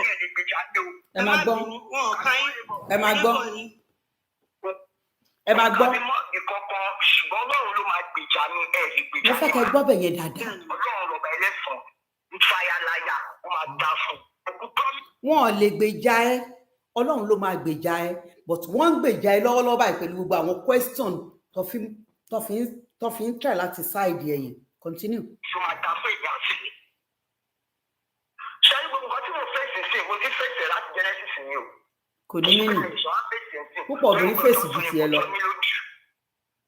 ikú ọmọ mi kì mí lójú ìyẹn torí mo ti gbà pé mo ti dẹ́yìn àti àwọn ọmọ yẹn àti ìyàwó ẹ̀ òní ọkùn yẹn fún tí wọ́n dé nígbà tí mo mú ṣẹ̀ṣẹ̀ bí ọ̀rẹ́ nígbà tí mo rí ìjẹ́ ní gbígbọ́ sílẹ̀ fáwọn ọmọ mi ìjẹ́ ní gbígbé ìyá sílẹ̀ fún wọn gbogbo tí mo rí ṣe fún mi pátápátá èmi dáríjì torí kì í ṣe òun ló ṣe fún mi nǹkan tó kọ́ ní pé kó ṣe fún mi yẹn tí bàbá tọ́ mi fún kó ṣe fún mi. ìyá Mohbad obìnrin burúkú nìyẹn àárín padà lọ akópadà lọ sùn obìnrin nìyẹn dùmọ̀ tó bá ṣe ń tẹnumọ́ pé ohun tí bàbá Mohbad ní kó ṣe fún ẹ ló ṣe fún ẹ ẹ̀mú tí bàbá Mohbad bá ní kó ṣe fún ẹ láti bẹ̀rẹ̀ pẹ̀pẹ̀ ó ti fi wọn wùn mí pé lébi ni ẹ pé ò kì í ṣèyà dáadáa ohun tó máa jẹ ló wá so kí Wùnmí lè jẹ́ kó ráyè ó fọwọ́ sí gbogbo ohun tó bá ń ṣe ó welcome ẹ̀ so kó gbẹ́nu ẹ̀ sàn yes gbẹ́nu ẹ̀ sàn. tí promise náà dẹ́ mi bàbá tó ìyàtọ̀ mi wá sọ̀rọ̀ ó sọ fún ọmọ yẹn lójú mi pé ṣé mo sọ pé mọ́ ìlú kì í ṣe rí yàn mi ò lè ṣe nǹkan fún bàbá ìṣá ni kó má tọ́jú mi ṣá kí mo ṣe fún ọmọ mẹ́fà. ok ìyá mọ́mì ok ẹ má bínú.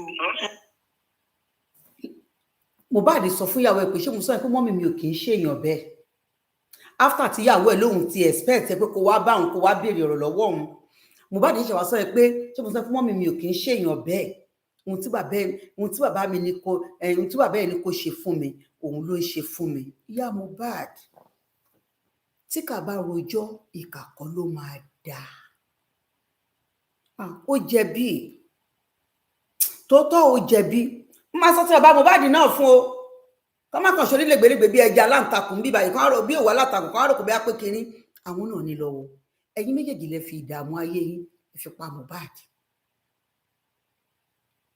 ẹ̀yin lẹ ta ọmọ yín fún ọ̀tá wàláì mo fi gbogbo igba irun wọn lè búra fún yín ẹ̀yin lẹ ta ọmọ yín fún ọ̀tá nítorí pé wọ́n ti rí yín tán wọ́n ti rí pé Mohbad ò léèyàn kò lẹ́nìkan kò lónígbèjà wọ́n ti rí pé rọ́dọ̀rọ̀dọ̀ láàrin yín rí àárín yín ò dáa ẹ̀ dá síra yín ẹ̀ nífẹ̀ẹ́ àwọn pé ẹja ńlá náà wọ́n pa ọ̀fẹ́ ló bá dé continue. ìrìn àjò yín pẹ̀lú Daddy Promise kí ló dé tẹ́ fi kúrò nílé wọn like kí ló fàjà kọ̀ọ̀kan kábíyèsí ìyá mi obìnrin lókun báwo kí ló ṣe ẹ máa gbọ́ ọ. nǹkan tó gbé mi kúrò níbi ọkọ ní ajídí ọkọ mi burú èmi ò jẹ burú èmi máa bí ọkọ mi ni gbogbo ọ̀tọ̀ ń fọkùnrin láyè torí bàbá mi àti ìyá mi ò jà lójú mi rí ilé Christian lè mi ti jáde kò sí nǹkan tó wọ́n lè ṣe fún mi ìdílé wọn lọ ẹjọ́ sùn ṣùgbọ́n èèyàn kan náà advice mi bóyá fún ìgbà yẹn bóyá mo àìdó mi náà dẹ̀ ni àbí bí ìrìn àjò yẹn ṣe rí nìyẹn tó bá ti bá mi jà mo máa ń ké ni mo máa sunkún ó ti máa ọmọ jù ọ̀rẹ́ ẹ̀kan ló sọ fún mi pé tí ọkọ mi bá ti ń bá mi jà pé kí n má máa sunkún mọ́ tó bá ti bá mi jà á máa fi ní àyàwó wọn á máa fi ní fọ́ọ̀mù ìta ìyàwó ṣùgbọ́n mo ṣe pé mi nìyẹn torí kò tẹ́tí fẹ́ lọ sọ fún torí pé bàbá mi ti ní pé kí n má fẹ́ ṣẹgbọ́n mi ò lè lọ lé lọ rojọ́ rí ìjọ tí mo wá sọ̀rọ̀ pé mi ò ké mọ́ ìjọ mi ti ní ọ̀tá mo ti di ọ̀tá láti ọjọ́ ẹlẹ́ẹ̀kejì ni wípé gbogbo iṣẹ́ tí mo bá ṣe láyé mi Joseph Alọ́ba ìwọ ni mo máa ń ṣe fún o èmi ni mo máa ń ṣiṣẹ́ o ìwọ kọ́ mi máa ń ṣiṣẹ́ o torí o bọ́ síta òun parọ́ pọ̀ lẹ́ta mi tí mo lè di ọmọ mẹ́ta fún ẹ. Mo máa ń lo agolo ní bẹ́ẹ̀kì mi mo ti máa ń lo agolo bẹ́ẹ̀kì. Mo máa ń gba owó ní Saturday 335. Ṣùgbọ́n torí pé mi ìwé náà ti wá ṣàgídí mi kí pé ìbẹ́ mọ́. Wọ́n lè bá mi yanjú oṣù. Elékún egbére. Tó bá mi yanjú oṣù kankan, wọ́n máa ní kí ìbùkún fọ́ọ̀tù mi. Gbogbo ẹ̀rọ ata ni mò ń lọ tọ́lá fún mi. Ìbùkún yẹn ni màá dìlífà fún ọbí mi kú. Mo lọ máa kọ́ fún dájú yẹn. Ṣùgbọ́n ní ọjọ́ Saturday ní ọjọ́ yẹn, mi ò wá kó 35 yẹn sílẹ̀. Ṣé ẹ mọ̀ pé mi ò bẹ̀bẹ̀ mọ́? Àjọ wura wa èmi náà kò dẹ̀kẹ́ mọ́. 35 tẹ́lẹ̀ kí n dìlífà fún owó iṣẹ́ mi ní dìlífà fún wọn. Mo mú 35 yẹn mo lọ ṣe irun mi. Ọ̀rẹ́ mi kan fẹ́ ṣe òkú yẹn, mo lọ fi owó yòókù mo lọ fi aṣọ. Ibi tí problem ti dé gangan ni. Máì tí ì lọ jìnnà.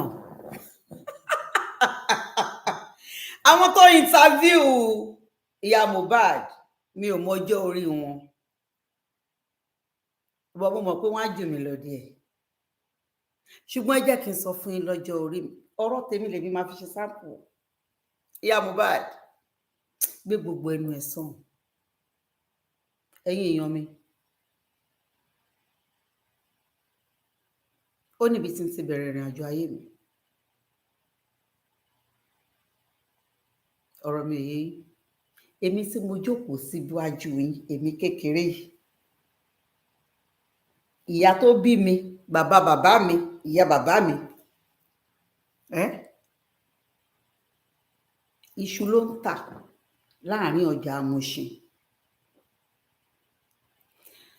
Ọkọ ẹ̀ ń bá gbélé o. Ṣùgbọ́n ṣe fẹ́ gbọ́.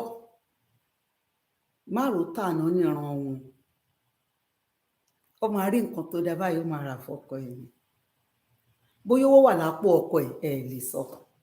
Bóyá kò sí lápò ọkọ ẹ̀ lè mọ̀. Nítorí ìyàwó ẹ̀ máa dà. Èmi tẹ̀mí wá jókòó tí mo kéré wájú yín. Ìyá Mohbad, kí ló tí ì ṣe fọ́kùnrin nínú ayé ẹ̀? Kí ló ṣe fún bàbá Mohbad? Ó ń pariwo bímọ 4, ó bímọ 3. Kí ni káwa tàbí 6 ṣe? Ọkọ mi ò lè rí dọ̀tí láàrin àwọn ẹgbẹ́ ẹ gbàgbé òṣì. Kí ló fẹ́ fà? Máa kọ́kọ́ bàṣírí ẹnu. Oúnjẹ wà ní oúnjẹ sílé ẹ̀ lè mú. Yes, ẹ ní believe. Máa gbọ́mọ mi sẹ́yìn báyìí. Mo máa gé ṣinṣin. Ṣinṣin, mo máa ṣe. Yes, ṣinṣin, mo máa ṣe. Tó bá dẹ̀ ní ìdówó yẹn mo máa kó fún.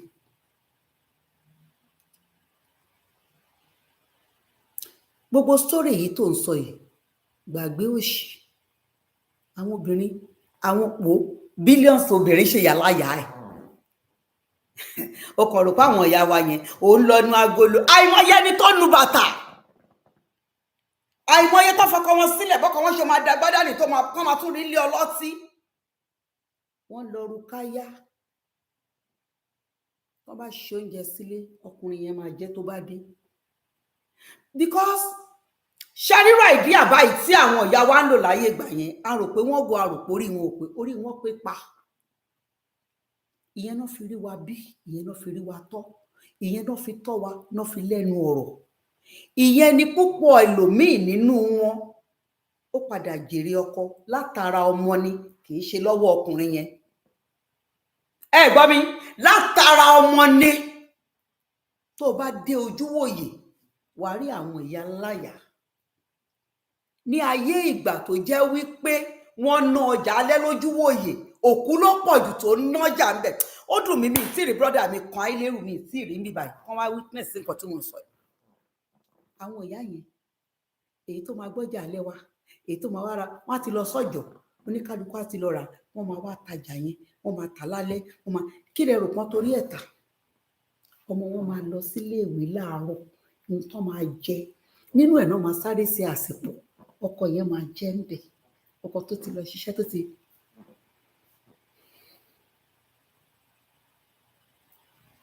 Ninety percent wọ́n padà jèrè ọkọ. Ṣé direct náà jèrè ọkọ yẹn? Àwọn ọmọ yẹn náà jèrè. Ìyá Mohbad, ọmọ lóbìnrin jèrè kì í ṣọkọ. obìnrin tó bá dúró láti jèrè ọkọ ìyà ló máa ń jẹrú wọn. O ò lè jèrè ọkọ kó o tún jèrè ọmọ, ìkan ló máa fọwọ́ mú. Àwọn tó wá kọ́ ẹ lẹ́kọ̀ọ́ wípé kó má ké fún ọkọ ẹ mọ́, ìjọ́ tán ti ní kó má ké, ìjọ́ yẹn wọ́n ti bá tiẹ̀ jẹ́. Màá dirí mi bíi tòjèrè, tó bá dì tí ò bá dàbí tàṣàkẹ́, tí ẹ ò dàbí tàṣàkẹ́. Wọ́n kọ́ ẹ lẹ́kọ̀ọ́, wọ́n ṣì ẹ́ lọ́nà, wọ́n dàrin àjò ẹrù. 3,500 tó gbàǹjọ́ náà, ó dirun, ó dẹ̀ raṣọ, kí ló fi sílẹ̀ létà àwọn ọmọ yẹn máa jẹ? Ìyá Mohbad, ọ̀rọ̀ yìí ò pọ́n ẹ lé, ó tún ta ẹ lábùkù ni. When it comes to ọ̀rọ̀ lọ́kọláya, mo kéré inú ayé gan, but mo lẹ́ẹ̀nì níbi tó pọ̀ tó tóbi gan, nítorí inú ilé tí mo ti jáde, inú ilé ńlá aláyà gbàgbà. Àìdẹ́rù brother mi, God bless you, ọmọ ní mo ṣàjìnà. Obìnrin tó bá fẹ́ jèrè ọkọ, ọmọ ẹ̀ ló máa mójútó, ọmọ ẹ̀ ló máa mójútó. Bẹ́ẹ̀ ni mo sọ fún ọ. Bó ti wá wù kó rí ìyá Mohbad, ìwọ nìkan ló wà nílé bàbá Mohbad, kí ni ìṣòro ẹ̀? As at that time, ìwọ nìkan ni bàbá Mohbad ṣe ń fẹ́, ẹ pé méjì. Àwọn ìyá tí mò ń wí, ọkọ wọn ti fẹ́ yàwó kan, ó ti fẹ́ méjì lé wọn, ẹlòmíì ẹ̀ta ni. Ìyá mi Tóyìn, mo kì í yẹ ṣe. Ìyá Mohbad kò ní nínì. Ìjọ tó sì ní kó má sunkún fún mọ́. Ẹ mọ ohun tó ṣẹlẹ̀ pẹ̀lú ìyá mi ni. Ìyá tèmi, ìyá mi kan ṣo tó bí mi yẹn. Tí ọkọ ẹ̀ bá gbé àwọn obìnrin yẹn dé báyìí, mi mọ ohun tí mo lè fi ìbèbè dí wọn wé. Ìbèbè dí wọn. Ẹ wo bí kíní ìṣe tóbi. Ẹ wo etíìkì. Ìbèbè, ilẹ̀kẹ̀ kọ́ ìbèbè mi mọ tó máa pè ní English. Ìbèbè yẹn wọ́n máa ṣe rosídì ní, tídì wọ́n máa ṣe báyìí. Tán bá dé báyìí, tán bá kí orin Àyìnlá bọ̀. Bàbá mi ní ẹlẹ́ran tó máa ń pẹran fún wọn, ògúfe ló máa ń jẹ. Ẹlẹ́ran yẹn màmá mi máa ti ṣe ọbẹ̀. Àwọn gàrí olóyọ̀ tó ti yọ̀, ó máa ṣe báyìí, ó máa kán ọ̀gùn báyìí. Ìbí tó bá jẹ́ yánná fẹ́ jẹ, ó máa ṣe oríṣiríṣi oúnjẹ. Tán bá dé, wọ́n á gbé ọtí lẹ̀ báyìí, wọ́n máa mutí, wọ́n máa jẹran dídí, wọ́n máa ṣe. Èyí tó bá jẹ́ girlfriend bàbá mi gangan, inú ilé yẹn ló máa sùn. Màmá mi á wá sùn sínú yàrá èmi àti ìyá bàbá mi. Ibi tó yẹ pé mi àti ìyá bàbá mi la jọ ń sùn. Ìjọ kan ni mo ní kí ló dé tó máa wá sùn bí báyìí? Wọn ò lọ yàrá wọn bí báyìí náà máa wá sùn. Wọ́n máa sùn bí báyìí, ayé gbà mí. Èmi dẹ̀ ní ẹgbẹ́ ògiri ní sùn. Mo dẹ̀ hate kéèyàn gbà yẹn lọ́wọ́ mi. Torí ibi tẹ́mi àtàwọn ẹgbẹ́ mi ti máa communicate nìyẹn. Nígbà tó dijọ́ kan, mo wá pè ìyá bàbá mi, kí ló dé tí màmí máa wá sùn bí báyìí? Àní kí n fi ilẹ̀, mo ní kò ní wá sùn bímọ o. Níjọ́ tó bá tó ti wá síbí, mo máa lé ní tòótọ́. Mo takú, mo ní màmá mi ò ní sùn nù yàrá yẹn jọ yẹn. Jẹ́ta wí, ó dà tó lọ́mọ̀ pé gbọ́dọ̀ kan tí bá ṣubú lulẹ̀ báyìí, gbogbo ilé máa dàrú ni. Mo ní rárá o, ẹnìkan kan ò lè sùn lórí bẹ́ẹ̀dì pẹ̀lú mi, èmi nìkan, àfi kí màmá mi lọ sùn. Wọ́n nílẹ̀, mo ní rárá o, wọ́n máa lọ sínú yàrá wọn. Ni bàbá mi bá ní ó dà. Kí la fẹ́ ṣe? Ìjọ́ tí mò ń sọ fún yín ni bàbá mi fi dópin àti píkóbìnrin, torí wọ́n pé tí n bá nọlẹ̀ pẹ́rẹ́, n tó máa bọ́ lọ́wọ́ wọn, ìjọ́ ẹ̀ náà ti fi dópin láti máa gbóbìnrin wálé. Ìyá Mohbad, bàbá Mohbad ò gbóbìnrin wá kẹ́ mọ́lẹ̀. O ò dẹ̀ tí ìṣó oúnjẹ fún ìyàwó ọkọ ẹ̀ àbí àlè ọkọ ẹ̀, o ò ṣó oúnjẹ fún wọn rí. Wọn ò tí ì déwájú ẹ̀ kọ́ máa tún yìdì, kọ́ tún máa jó, tọ́ máa jó báyìí, tọ́ máa ṣe ìyá kúbúrẹ́. Ìyá tèmi sì gbé ọmọ pọ̀n tí àwọn ọ̀rẹ́ àlè bàbá mi tó ń bù máa mi pé ó mà ti ẹ̀gá pa àbí ẹ̀rí ọmọ oko ó mà ga pa. Màmá mi bá délé ni màmá mi bá ń sọ fún èèyàn kan, èmi Ẹgbẹ́kẹ́mi Omítọ́lá, ẹni tó padà fẹnu ẹ̀ sọ, èmi àti ẹjọ́ wà nù klọ́ọ̀bù kan náà, ká má tún jọ wà nù klọ́ọ̀bù kan náà. Ó lóun ò ní ṣẹgbẹ́ yẹn. Mú ní ọ tálíkà tó yan lọ́rọ̀ lòdì. Èmi ọmọ tó ń sọ lọ́wọ́lọ́wọ́ tí mo wà ń gbòòrò bàjẹ́, owó máa dé, àwọn olóró dẹ̀ máa gbé nǹkan mi wá bá mi ni. Àwọn ẹgbẹ́ ń fẹ́ tèmi, àjọṣẹgbẹ́. Wọ́n wá bí pé kí ló tẹ́lẹ̀ lè bá Kúbúrà yìí. Mo ní wọn ní lè bá mi ṣẹgbẹ́. ìdí ni pé ibi tágbà bá wà lọ́mọdé ti ń bá ẹran ti kẹta fún màmá mi tẹsọ fún màmá mi wípé ó ń gapá pé ó máa ń gapá ó máa ń ṣakọ ìyá mi dẹ̀ fún ẹ obìnrin tó dúró lẹ̀ tẹ́sẹ̀ dé mọ́lẹ̀ ní débi gbá ni ìbàdí ẹ̀gbọ́n lásán ó ń pààyàn ni obìnrin yẹn padà tọrọ àforí ó ní mo wá sọ fún mo ní nígbà báyìí níbi báyìí lẹ dúró sí ẹ̀yìn àtẹnitẹ́jọ́ sọ ó padà bẹ̀ mí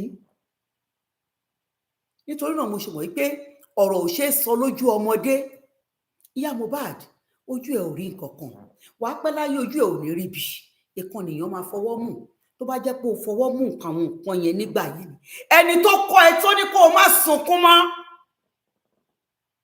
tó ní kó o má bẹ̀bẹ̀ mọ́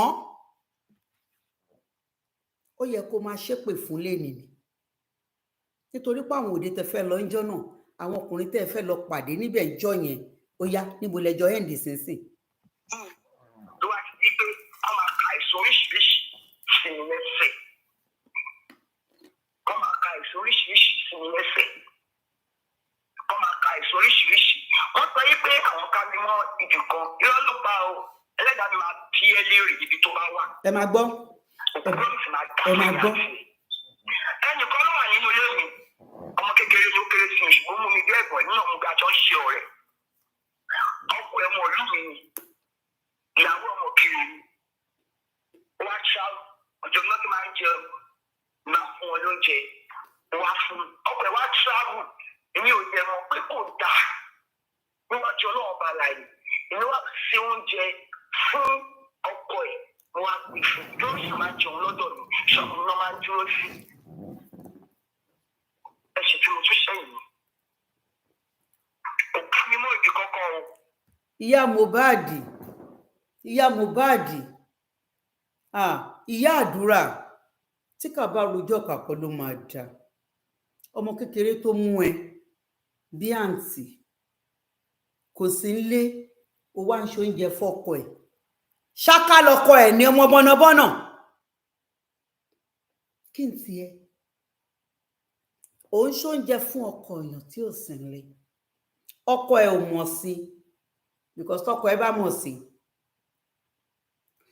oríṣiríṣi ẹ̀sánpù ló kọ́wọ́ mi ẹ má gbàgbé mo sọ fún yín pé eléré ló tọ́ mi Akib Karim black man Akib Karim a ní àwọn boys nínú ilé wa a dẹ̀ láwọn bachelors rẹpẹtẹ nínú ilé wa tí màmá mi bá ṣe oúnjẹ tán ṣe fẹ́ gbọ́ bàbá mi gangan tó máa sọ fún wọn pé àwọn bàbá ọkọ ẹ náà ti jókòó náà ti ń béèrè oúnjẹ yìí wọ́n ti rí pò ń dáná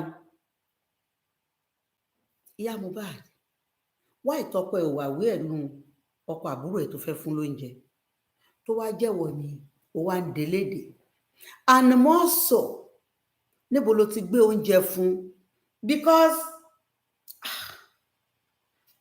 married woman cooking for someone's husband a máa dá fún yín ẹgbà míì okay ó ń sóúnjẹ fún àìná pé lè face me I face you lẹ́gbẹ́ o níbo ló ti ń gbóúnjẹ yẹn fún ṣọ́gbà lé ọwọ́ ẹ níbi tó ti ń dáná ó gbé lọ́nu yàrá àbògbé lọ fún ìyá Mohbad ó mọ ọ̀rọ̀ pa gan ọ̀rọ̀ wa àti Wùnmí ò lè máa wọ̀ ọ̀rọ̀ yín á wọ̀ nítorí wípé mi mọ̀ pé ó máa ní ohun tó tó yìí nù kínní mi ní mind máa ṣe ìyókù lọ́la but ẹ jẹ́ kí n parí ẹ̀ torí obìnrin yìí ó dánú bí mi pẹ̀lú rọ́ burúkú tó ń pa yìí pé gbogbo àwọn òṣì ọ̀rọ̀ orí burúkú yìí ló fi sọmọ nù olórí burúkú obìnrin nìyẹn. kò ní rí mi ní ibi kankan ibi tó ti bẹ̀rẹ̀ sí ta gbogbo ẹ̀rú nìyẹn torí pé mi ò bẹ̀bẹ̀ ní ọdún yẹn lọ́wọ́ èmi náà ṣàdédé èmi bẹ̀bẹ̀ pé torí pé mi ò ṣẹ́ mi ò ní bẹ̀bẹ̀ níwájú ọlọ́run bàlá wọ́n dá pé mi ò ṣàdédé náà níjọ́ yẹn náà ìyá tó máa fi jẹ mí náà máa tó fi jẹ mí ìyá mi ò lè sí lọ́wọ́ ẹ̀ torí fún àpárọ̀ mọ́ mi náà ni a ní wọ́n gbé òun ká ní mo lọ bẹ̀ ń gbà yẹn bàbá mi ìyá mi try o pásítọ̀ ó lọ sí pásítọ̀ èmi ni mo rán lọ sí school. so what. tó fẹ́ máa lọ bá ṣó ń gbọ́ mi ò parọ́ mọ́ ẹ pásítọ̀ tó lọ. ọ̀rọ̀ òṣì ló ń sọ mo ní ọ̀rẹ́ tó rán ọkọ ẹ̀ ó lọ rúyìn ní láàjì gbogbo owó ẹ̀ kò tún wá ń ṣe pé ó ń ṣiṣẹ́ bó ṣe ń faṣẹ́ tó ó tún prostitute rẹ̀ láti fi rán ọkọ ẹ̀ lọ síléèwé. Ìyá Mohbad, mi mọ́nú oko ibi tó ti jáwá tó lókun lọ́rùn, mi ò dẹ̀ mọ éèjì àwọn tó interview ẹ tán bá lè mọ orú tó fẹ́ sọ fún ẹ, but nítorí pé ìyá mi mo dúpẹ́, good evening ma, èrí ni wọ́n ń wẹ̀ nìkan kì í wẹ̀ ríra, kò ní mìíràn gbà bẹ́ẹ̀. Àwa ti dáṣọ sọ́kùnrin lọ́rùn rí, a gbọ́dọ̀ torí ẹ̀ máa rìnrìn tí ó mọ̀, kò yẹ. A ti ṣe fọ́kùnrin láfàìmọye ìgbà, a gbọ́dọ̀ sọ pé torí pé a fẹ́ jọba lórí wọn. Ó rán lọ síléèwé, ó dúró láti jọrọ ẹ̀ ni.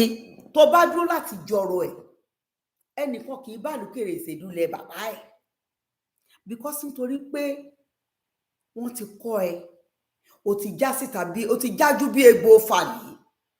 Wọ́n ti kọ́ ẹ kó má bẹ̀bẹ̀, wọ́n ti kọ́ ẹ kó má tọrọ, ó wá lọ ṣagídí nítorí pé ẹ ti rí àwọn ọkùnrin níta tẹ́ ń lọ bá.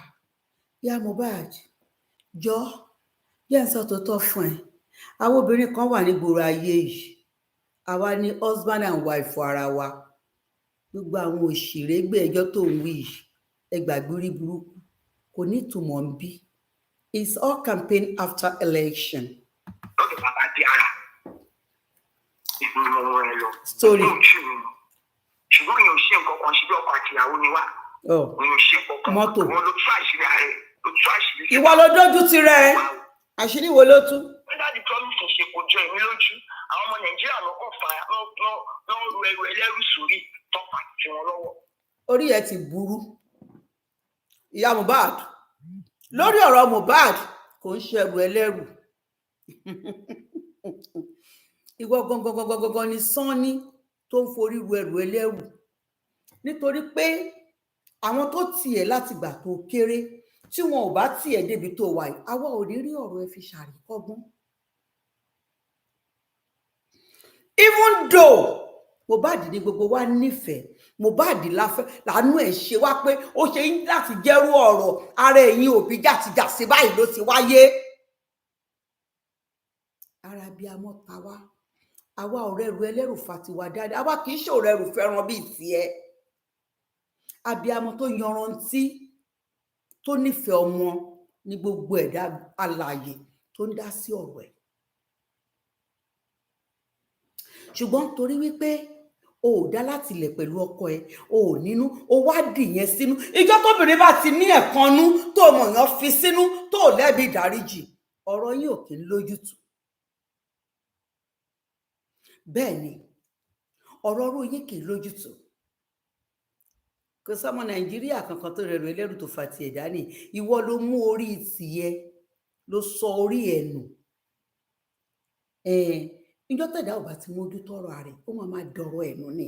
Ìwọ ló fẹ̀dí ara ẹ síta, ìwọ ló fi rẹ ẹ̀ṣẹ̀ sí àgbáyé.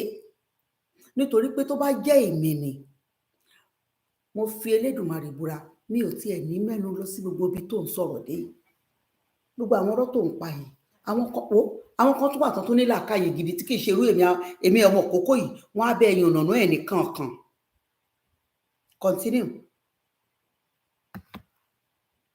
àdúrà yẹn gan sọ fún bẹ́ẹ̀ ẹ̀gbọ́n ọmọ àlè ni. ipò tó bá ti pé ọdún kan ó máa kú, ìwọ tó bá ṣe pé ọmọ òun ni kò ní kú. Ìyẹn àdúrà. torí ẹ̀rọ tó bá pe ìyá àwùjọ máa lè lẹ́yìn kò lè jọ mí lójú. Ṣẹ́gbọ́. Yes, ibi tí mo fẹ́ kẹ́ sọ̀rọ̀ lé lórí nìyẹn. Ṣẹ́gbọ́. tó bá pe ìyá àwùjọ ọmọ àlè lẹ́yìn, ìyá àwùjọ kì í ṣọmọ àlè o. bàbá promise mọ́ ìpè ìyá àwùjọ kì í ṣọmọ àlè.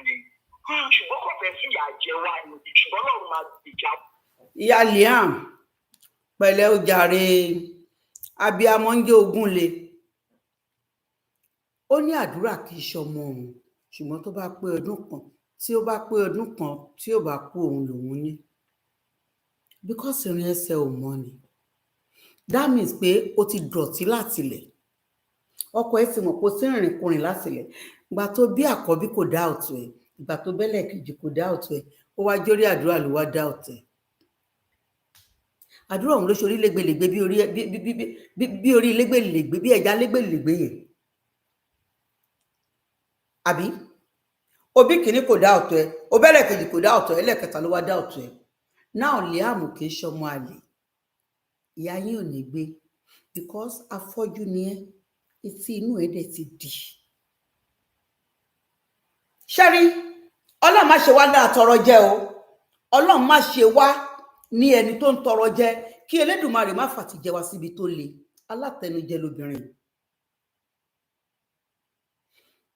Bí gbogbo àwọn àgbáyé ṣe ń kígbe, àwọn ehoro òsìn yín ló mọ̀ òde ìsìn yìí tó àbí báwo náà ṣe ń wí lómìnira ìsìn yìí sá. Àwọn tó ń tẹ̀lé Mohbad, wọ́n sọ bí ọ̀rọ̀ Wunmi àti Mohbad ṣe jẹ́. Then Mohbad pe bàbá ẹ̀, ó sọ nǹkan tó máa sọ fún bàbá ẹ̀ nípa àṣìrà ọjà tó gbé dání. Ṣùgbọ́n torí pé wọ́n fẹ́ jẹ lára Wunmi, o fẹ́ rí lára Wunmi, o ò fẹ́ condemn, o ò lè rí other side of Wunmi nítorí pé ẹ jọra yín. Irú ìró òun ni borùn. You know, tí ò bá jẹ́ bẹ́ẹ̀, ó máa ṣe o. Anyway, báwo ni ò bá ṣe jẹ́ nígbà tó sọ pé kó má fẹ́ ọkùnrin yẹn? Ọlọ́run ló mọ orúurìn tí wọ́n gangan rìn kékeré. Ẹ̀yin abiyamọ, ẹ gbọ́dọ̀ bá àwọn ọmọ yín rìnrìn àjò. It's a big lesson. Yes.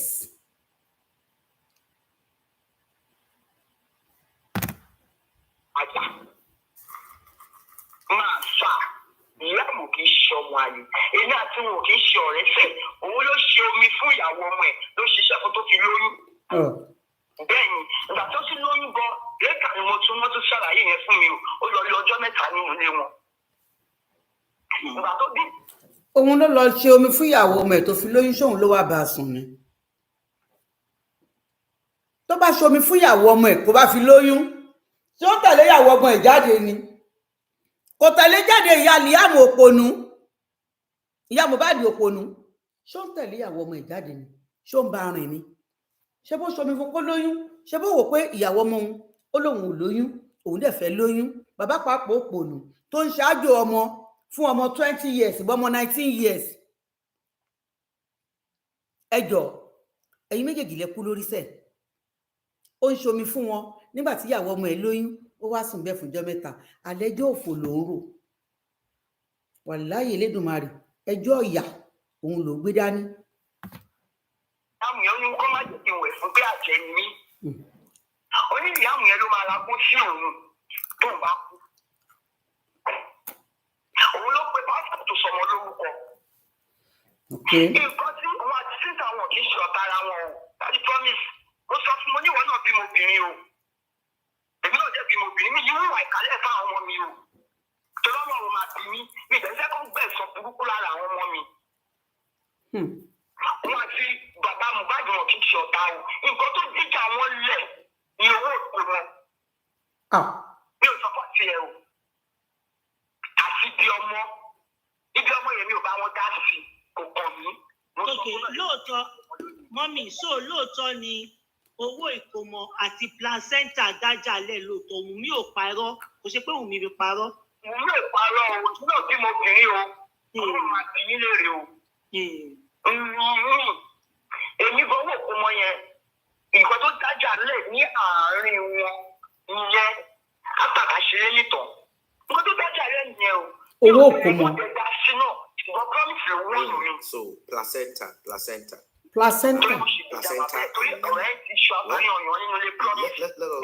Bàbá Mohbad ẹ wá clear eléyìí ń ta o. Bàbá owó òkómọ àti placenta, ṣé bàbá Mohbad fẹ́ gbowó òkómọ lọ́wọ́ Wunmi ni? Bàbá Mohbad ẹ bọ́ síta. Wọ́n ní ṣàkùrọ̀ nìyẹn láìkí owó. Ẹ bọ́ ta.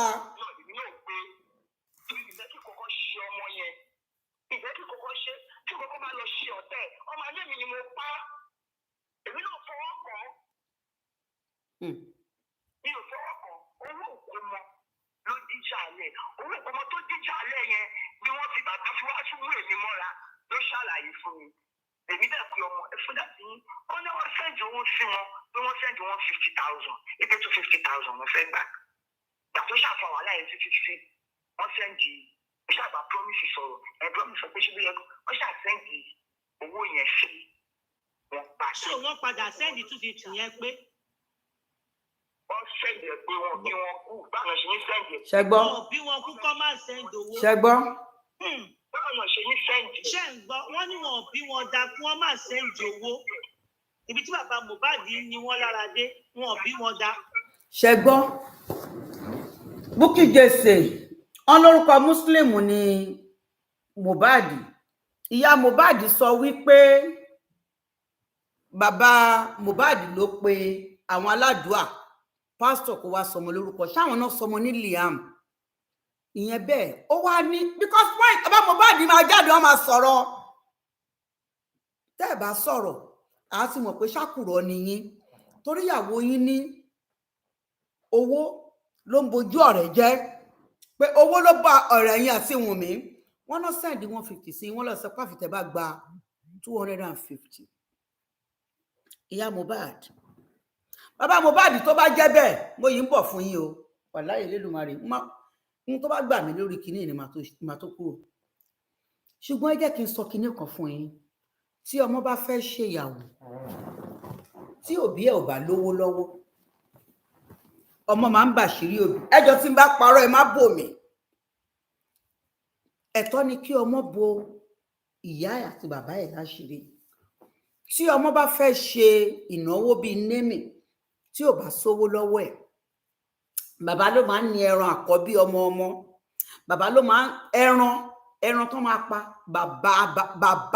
bàbá tó bá bí ọmọ ló máa pa ẹran súná ọmọ ẹ̀ tí ò bá wá sí owó lọ́wọ́ ẹ̀ tó bá tún wá jẹ́ bàbá onífàájì á pe ọmọ ẹ̀ ni ṣùgbọ́n torí wípé Wùnmí ló wà ń di owó Wùnmí ni ló ní àkáǹtì lọ́wọ́ Wùnmí gbọ́dọ̀ mọ̀ sí nǹkan tí Mohbad bá fẹ́ fowó ṣe so kò sí ọ̀nà tí Wùnmí tí bàbá Mohbad lè fi tí ọmọ yẹn lè fi gbàṣírí bàbá ẹ̀ láì sí ìmọ̀ Wùnmí níbẹ̀ but tí bàbá Mohbad bá sọ pé 250 lòun fẹ́ gbà tó takú tọmọ ẹ̀ níye tóun níye tó takú á jókòó díẹ̀ káàtó fún bàbá Mohbad náà ṣọ̀rọ̀ mi yé yín èmi ò gbà ó bóyá gbogbo ìtàn sọ ìṣá bóyá bàbá Mohbad náà lè wá ṣàlàyé ara wọn síta èmi afẹ́ káwọn tó ń bá wọn tọ̀ kán lè jẹ́ kí bàbá Mohbad kó ṣàlàyé lórí irú eléyìí nítorí pé ó jọ gàtẹ́ kò jọ gàtẹ́ ó fẹsẹ̀ méjèèjì tó ń tó gbogbo àwọn èèyàn complain pé bàbá Mohbad owó nìkan ni wọ́n like tó bá wá jẹ́ bẹ́ẹ̀ normally ó tún jẹ́ bẹ́ẹ̀ kò rí bẹ́ẹ̀ náà àwọn méjèèjì tán bí Mohbad àwọn méjèèjì lẹ́ni aburú torí pé àwọn náà kó wèrè orí ara wọn náà fi kó bá ọmọ lọ́mọ bọ̀ tí bàbá Mohbad bá sọ fọ́mọ ẹ̀ pé báyìí lòun fẹ́ lọ́wọ́ ẹ̀ ìyá Mohbad kò káyé nítorí ohun tí wọ́n bá request lọ́wọ́ ọmọ ẹ̀ ló ń ṣe fún ẹ̀ and for the fact pé o ti mean ẹ̀ ìwọ àti Wùnmí ti wá dọ̀rẹ́ ó ní wọn ò ní kó kíni ilẹ̀ wọn ò ní kólẹ̀ that means pé ó ní ohun tó fi ń gbà lọ́wọ́ wọn tí ò bá kólẹ̀ tí wọ́n gbé ìyá òṣì ní ẹsẹ̀ ìyá ìranù ìyá ìranù ṣùgbọ́n jẹ́ kí n sọ nǹkan kan fún obìnrin olóòwò àánú ayé àwọn ọmọ ẹ̀ tó bá wà nínú ayé àwọn ọmọ ẹ̀ tó bá ń rí ẹ ní kọ́nà bó ṣe sọ yìí kò ní sọ pé 10 years àná sí mọ́mì ẹ̀gbọ́n Wùnmí sọ wípé òun ò rí ìyá wọn tìgbà tóun pé 16 years 16 years yẹn is just for 3 hours after 3 hours òun padà rí nígbà tóun pé 20 years ṣètìlípò analyze ẹ̀ Mohbad tó bá jẹ́ pé ó rí ẹ á sọ fún wa pé I see mommy once in a time in 10 years but only 10 years I no see mommy ìyá Mohbad ó jàre ìyá mi Fálùjọ òun parọ́ ó dẹ̀ ń tẹ́ra ẹni bẹ́ẹ̀ ni mo sọ ìbàjẹ́ kan ò sí lára ọkà àfi rọrọ wo ó yẹ ni gbogbo kó díwọ́ arókò yàtọ̀ lé kò tọ́ sí ẹ àwọn tó interview ẹ wọ́n kàn fẹ́ dọ̀tí ẹ ni yẹn mo sọ pé mi ò mọ ọjọ́ orí wọn ṣùgbọ́n mo pé wọ́n á jù mí lọ díẹ̀ tẹ́lẹ̀ mi àkéré sí wọn bí mo ṣe ń wò mí ọmọ kókó ni máa jẹ́ but wọn bó rí ọgbọ́n làákàyè táwa fi táwọn àgbàlagbà yẹn àwọn arúgbó tó táwa làwa fi ń sọ̀rọ̀. Kí ló kù tí mo fẹ́ tí lọ máa dáná ṣe? Kò jẹ́ pé mi ò ní ìjẹ́ ọ́ fún mi wọ̀ fún ìkòkò mi. Torí inú mi ti ń dùn náà pé inú mi ti ẹ̀sùn pé èmi àti Wùmí mi ní parẹ́ fún mímà wípé a ṣẹ́tù. Ṣé ń gbọ́? Ọ̀rọ̀ owó yìí náà ni ṣá. Nǹkan tó máa tọ́jú mi. Mi ì lẹ́tẹ̀ẹ́ ń pè mí gan mi ní dáyé lò pé ń kò lè pè mí torí ìbàjẹ́ máa ti pọ̀ jù. Ṣé ń gbọ́? Ìbàjẹ́ ti pọ̀ jù. Gbogbo yóò tẹwájú mi mà ṣùgbọ́n Liam àti àdúrà òun ní ọ̀rọ̀ ti tèmi. Ṣẹ́gun nǹkan tó ṣe fẹ́ mi yẹn kò ju èmi o. Gbogbo àwọn tó ń gbé mi ṣépè yẹn ṣùgbọ́n mo kọ́ lọ́la irú ẹrù tó bá ti lè rù. Mo fàlẹ́ ọgbọ́n Ọlọ́run lọ́wọ́. Kò ní dáa fún ẹ. Ìyá Mohbad ayé ẹ̀ ò dẹ̀ ní dáa. Ẹrù táwọn owó bá ti lè rù. Dúró.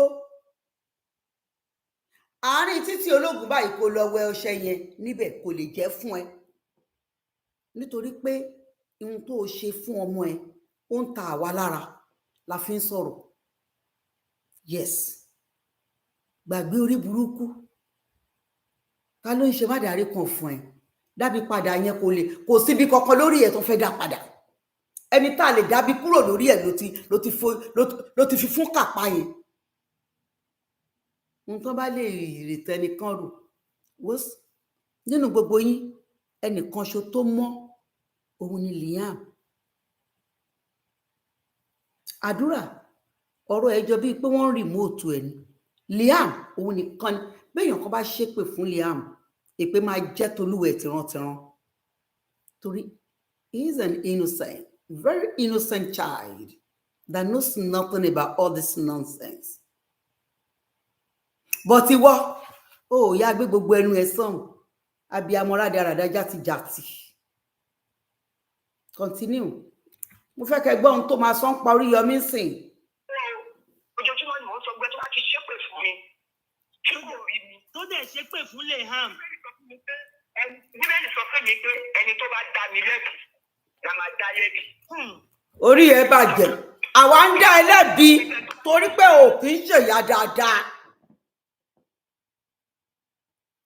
Ó lè gbọ́n ju gbogbo ayé lọ. Tá a bá gbọ́n tó ẹ, a lè gbọ́n ju ẹ lọ. Àwa ń dá ẹ lẹ́bi nítorí kò sí bá a ṣe máa ṣorí torí òní mi. Àwa ń dá ẹ lẹ́bi nítorí pé ọ̀nà tó gbà bí ọmọ tiẹ̀. Ìsídà kó yẹ wọn lọ́la inú ni o àbí ogbin ni o. Bẹ́ẹ̀ náà làwa náà ṣe bí wọn. Àwa ń sọ fún ẹ wípé kò sí abiyamọ tó ń fi orí ẹ̀ sẹ́yìn tó rìn wájú pé kò yẹ kó jẹ́ kó fi ọmọ ẹ fún ìkà. Kò yẹ kó lajú ẹ̀ sílẹ̀ kó jẹ́ kí tàlùbọ̀ kó wọ̀. Tójú yẹn ò bá fọ́ kò sí ohun tó kan yín. Tó bá jẹ́nu jẹ́lì ni Mohbad wà ní wàhálà tí yín ni. Kò sẹ́ni tó ráyè ẹjọ́ wẹ́wẹ́. Ìjọba yá jáde. Ṣùgbọ́n torí pé a lè rí mọ́. Tó wá pàdé pọ̀ pé nítorí pé bàbá ọkọ ẹ̀ nítorí pé bàbá Mohbad ò dá sí ẹ. Tó wá pàdé pọ̀ mọ́kà. Òun gangan ló fi jẹ́ pé gbogbo abiyamọ ayé ò lè jáwọ́ lọ́rọ̀ ẹ̀ láti máa gbé eré. Welcome back. Still on justice for Mohbad. You know, when issues like this come up between a man and a woman, and even in general, in life, when issues come up and both parties are asked to tell their side of tell their truth or tell the side of their own story, they definitely will not say that they did anything wrong. They will defend themselves. Paint it and make it appear. Particularly women. Women are very good at this work. Yes. They very put in a lot of emotion in their voice. They put out the story like they are saints. Why? Because for a long time, this woman is not saint.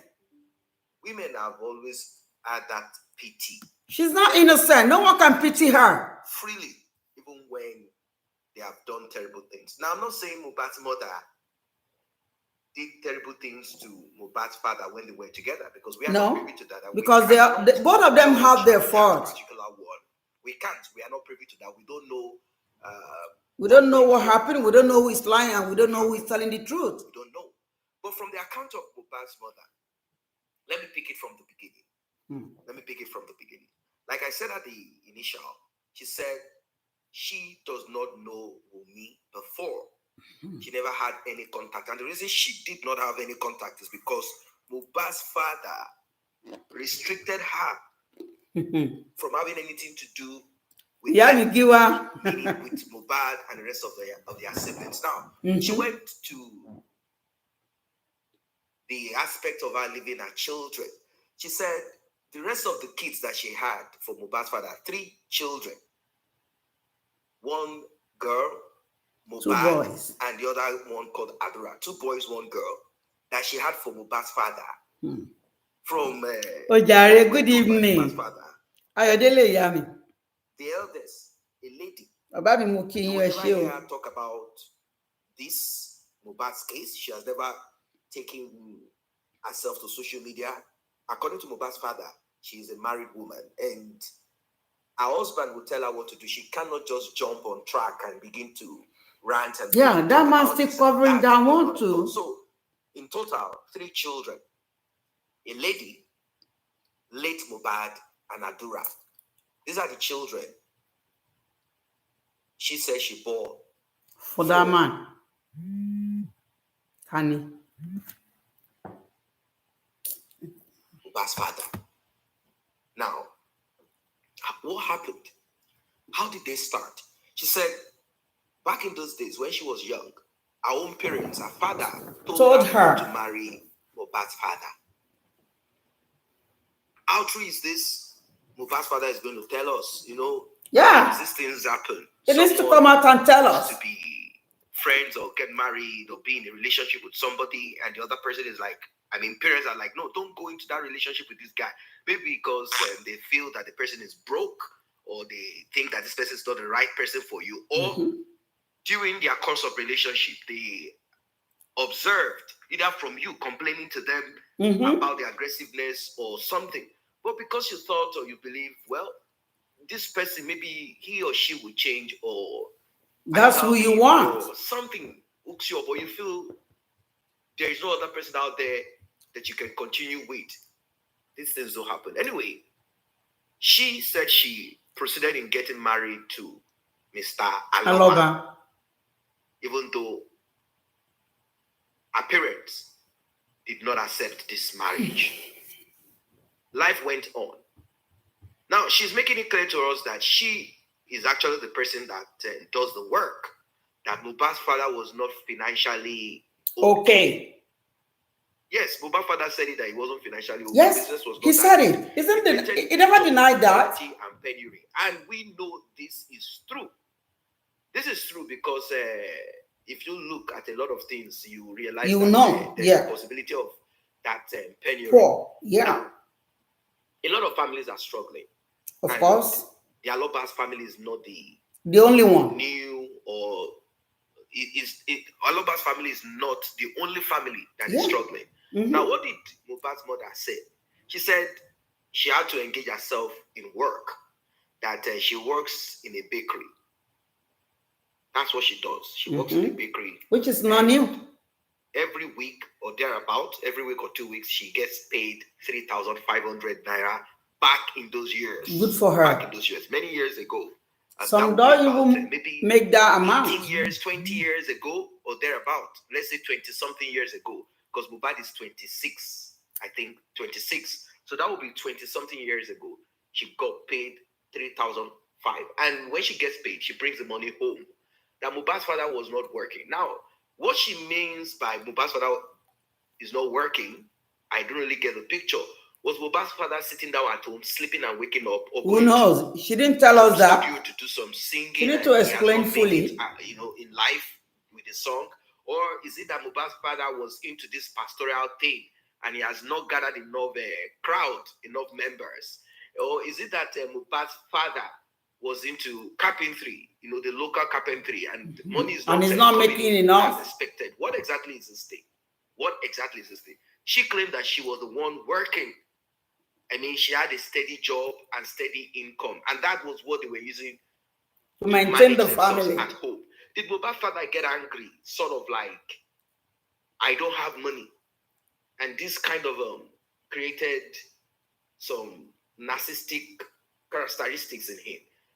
That someone is quiet and soft-spoken, they speak softly, does not mean that they are good people. Yes. Some mask this wickedness in them. Yes. People that are silent are the wicked one. Attitude and character. Yes.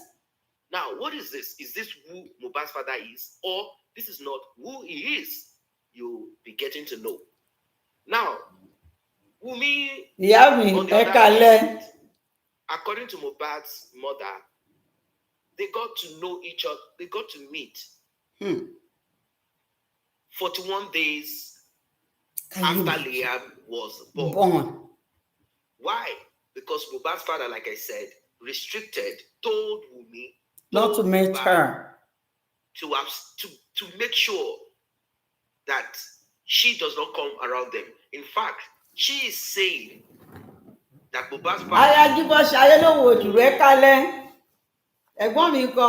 rest of their kids, that she's a witch. Outwardly says, I don't know. But I'm just telling you exactly what she said. Now,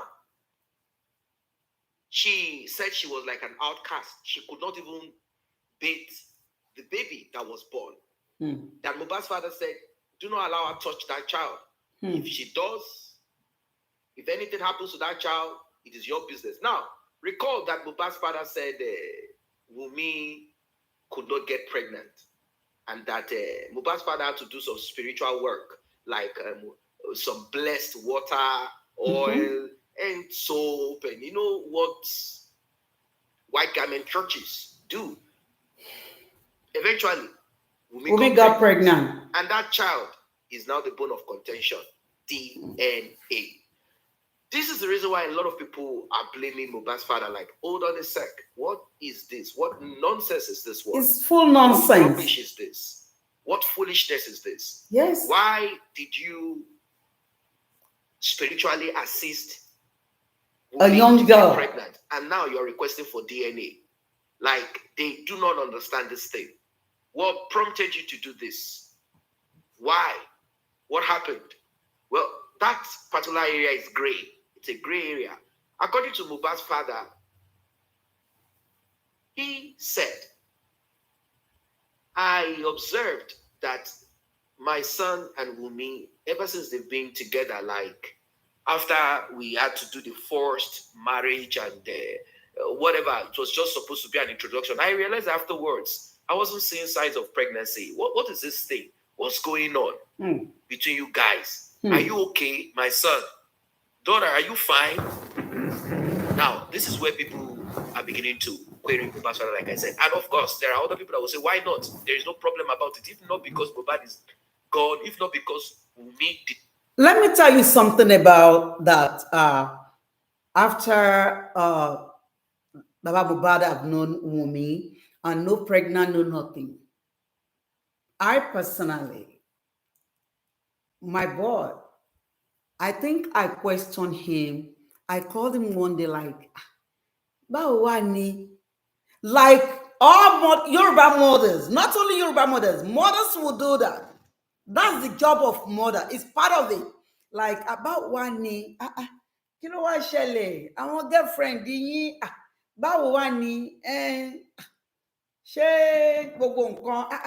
about then mini kini irú question wo nìyẹn wọ́n ní àti ẹ̀rọbìnrin kankan ni àbí kẹtì àbí oníṣẹ́ bá mi gbélé ni ẹmú ní ó tiẹ̀ wá sọ fún mi pé àbí ṣé ó ṣáà máa ń ṣe dáadáa ẹ imagine lè believe irú question burúkú yẹn pé ṣé bó máa ń àbí báwo wá ni. I just want to know. Ó fárígá mọ́ mi lọ́wọ́ kàn bẹ̀rẹ̀ sí ní rẹ̀ ni kí ló bá ṣe yín gan? Òun pẹ́ lọ́kùnrin o. Yes.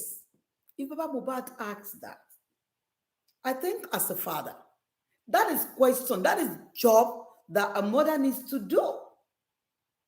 Iya Mohbad is the one that's supposed to ask that question, like, what kí ló wá ń ṣẹlẹ̀?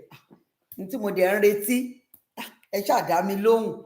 Ǹjọ́ tó bá yá, èmi sì rí ìyá tó bèrè lọ́wọ́ mi pé wá ṣé kíní ẹ̀ ń ṣe dáadáa àbí báwo wá ni àbí èmi ò mọ̀ nígbà tí mi dé wá. There's nothing bad in that. You cannot go to them direct, but ideally you ask. So if Baba Mohbad expects his wife, like you said it's your wife, you want to marry, you've been together, then what are you guys waiting for? Probably Baba Mohbad wants to do it the way he did with Mama Mohbad. Like, I think Ferawa, Koyude. Moreover, we believe we don't know to my friend. So, I go to Loyen, Kawafi Kanta, Baba Mohbad, pay in your burukuni. I understand. But, Oroti Dabayi sing, Onikalukunwa excuses, like to cover it up. To that marriage. Now, that's where the problem is.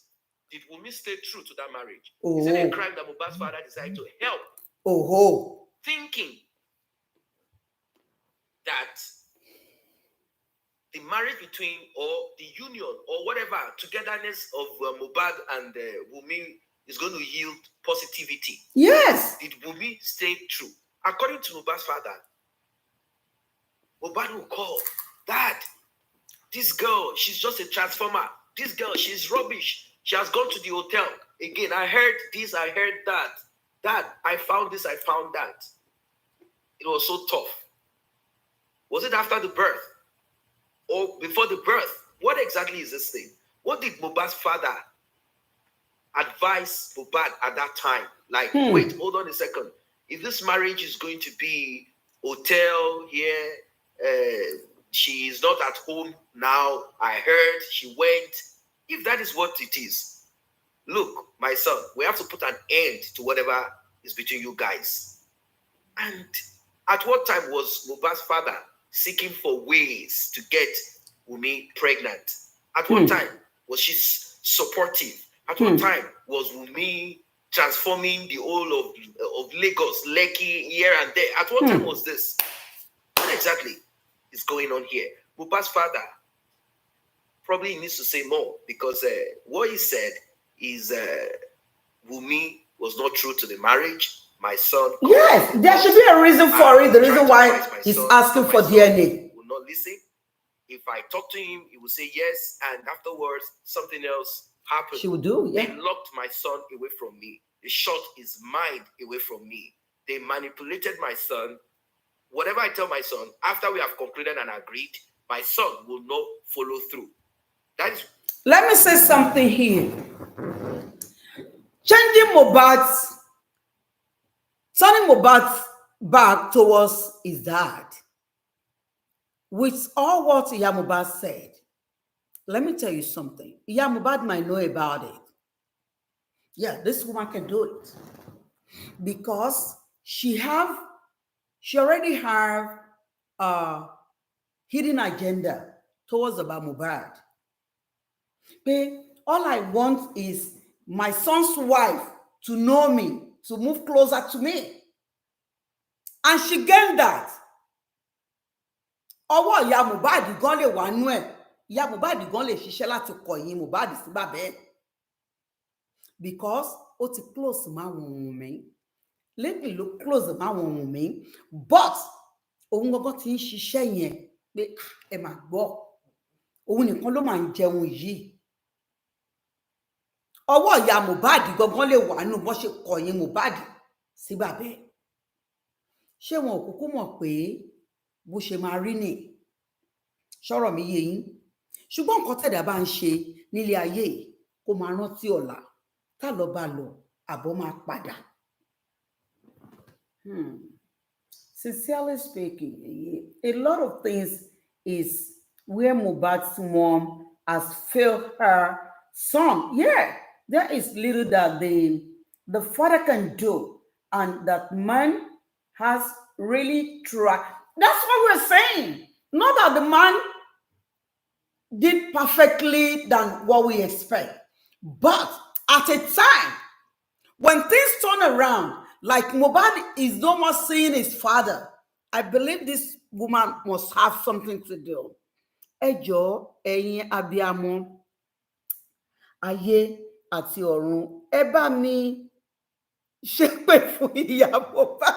Gidi gan èpè, gidi gan ẹ̀wọ̀n lépè. Ẹ̀wọ̀n ní èpè. Ibi tí ò ti ṣe ló ti fẹ́ jẹ olè olóṣì. What Mohbad's father said. So there is a possibility that he tried his best somehow to sort out the little differences between them. But doesn't he's work. not privy to it, he only listened to his son saying, accusing, alleging that Wunmi is promiscuous.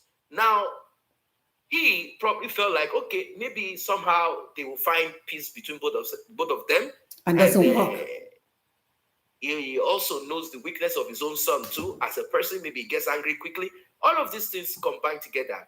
He probably felt like, okay, when you guys have kids, I think you both realize that you are not single anymore. Like you guys are together. So maybe that is what he thought of. Like, okay, maybe if they have children, it will solve all the problems. And here we are. We are still dealing and talking about a child that needs to be presented for DNA. Let us go back to some of what said. Yeah, Mohbad. This is serious. Now, she went on to say that Adura, that is a third child, the last born, the one that was supposed to say what he knows about his brother's spy. That on the first day of the coroner inquest, he said he has stomach ache. He cannot. He cannot talk. Testify in court at the coroner inquest. That one is who I'm talking about. She said he lived with me. He lived actually with my parents, and my father promised that I will have him. He will not be taken away from me, since Mohbad's father already took two of them, the first and second child. That is Mohbad's elder sister and Mohbad. Now, for those please love and like, love and like and share, please. There are certain practices. Fathers can take their children. Nigeria is called fatherland. Fatherland. Yes. So it means that yes, a man can take his child after a marriage has broken apart. But then, hold on Thank you. Don't be in a hurry. If a man and a woman get married via the court, if they are legally married via the court, and your jurisdiction, for example, is Lagos State, there is a law in Lagos State that authorizes the mother, to have custody of their children as long as she is mentally fit and she's not on hard substance. She has a right to those kids, and the man must provide for their upkeep, education, and health. That is how it works. And probably in some other states, but I cannot say for every state in Nigeria. I can talk about Lagos State. So, is Mohbad's father and mother legally married? No. Or it's a customary court? Well, no, not at all. She just said it. I mean, the customary marriage, is also acceptable. That's what they call the traditional marriage. It's also acceptable if you present this. They had nothing. They never married together. The magistrate will rule. That's why Mohbad is trying to do that for them. For their upkeep. So somehow, maybe Mohbad's mother didn't want to, make trouble. And moreover, it was going to be a burden on her. And knowing fully that Mohbad's father, according to her, does not have something worthwhile doing, how is he going to provide for those kids? So she allowed and kept one. That is Adura. One day, somehow, Mohbad's father, according to her, instructed or manipulated the first child, the lady, then a girl, and Mohbad to pick Adura and bring him over. Immediately, Adura Gbemi was brought to Mohbad's father. That was the heir. It is the Adura that they say is a common criminal in the street. He is the one that said he doesn't want to be his father's son again, and from today he is going to scratch his father's surname from his name. Kó pa kó there is a tó lot of delete issue ẹ̀. in that Bàbá yẹn gan tí ò bá lè delete family. orúkọ ẹ̀ kúrò ní ọmọ ẹ̀, ọmọ àlè There's a làwọn family náà. out there that is without its own challenges. Every family has one thing or the other. If you ask people, they have something to say. How do we ride over this wave and achieve? And God bless you. right now, Mohbad is gone. Mohbad is gone. If the man is not working, how did he took care of the two before he went to collect the third one? Right.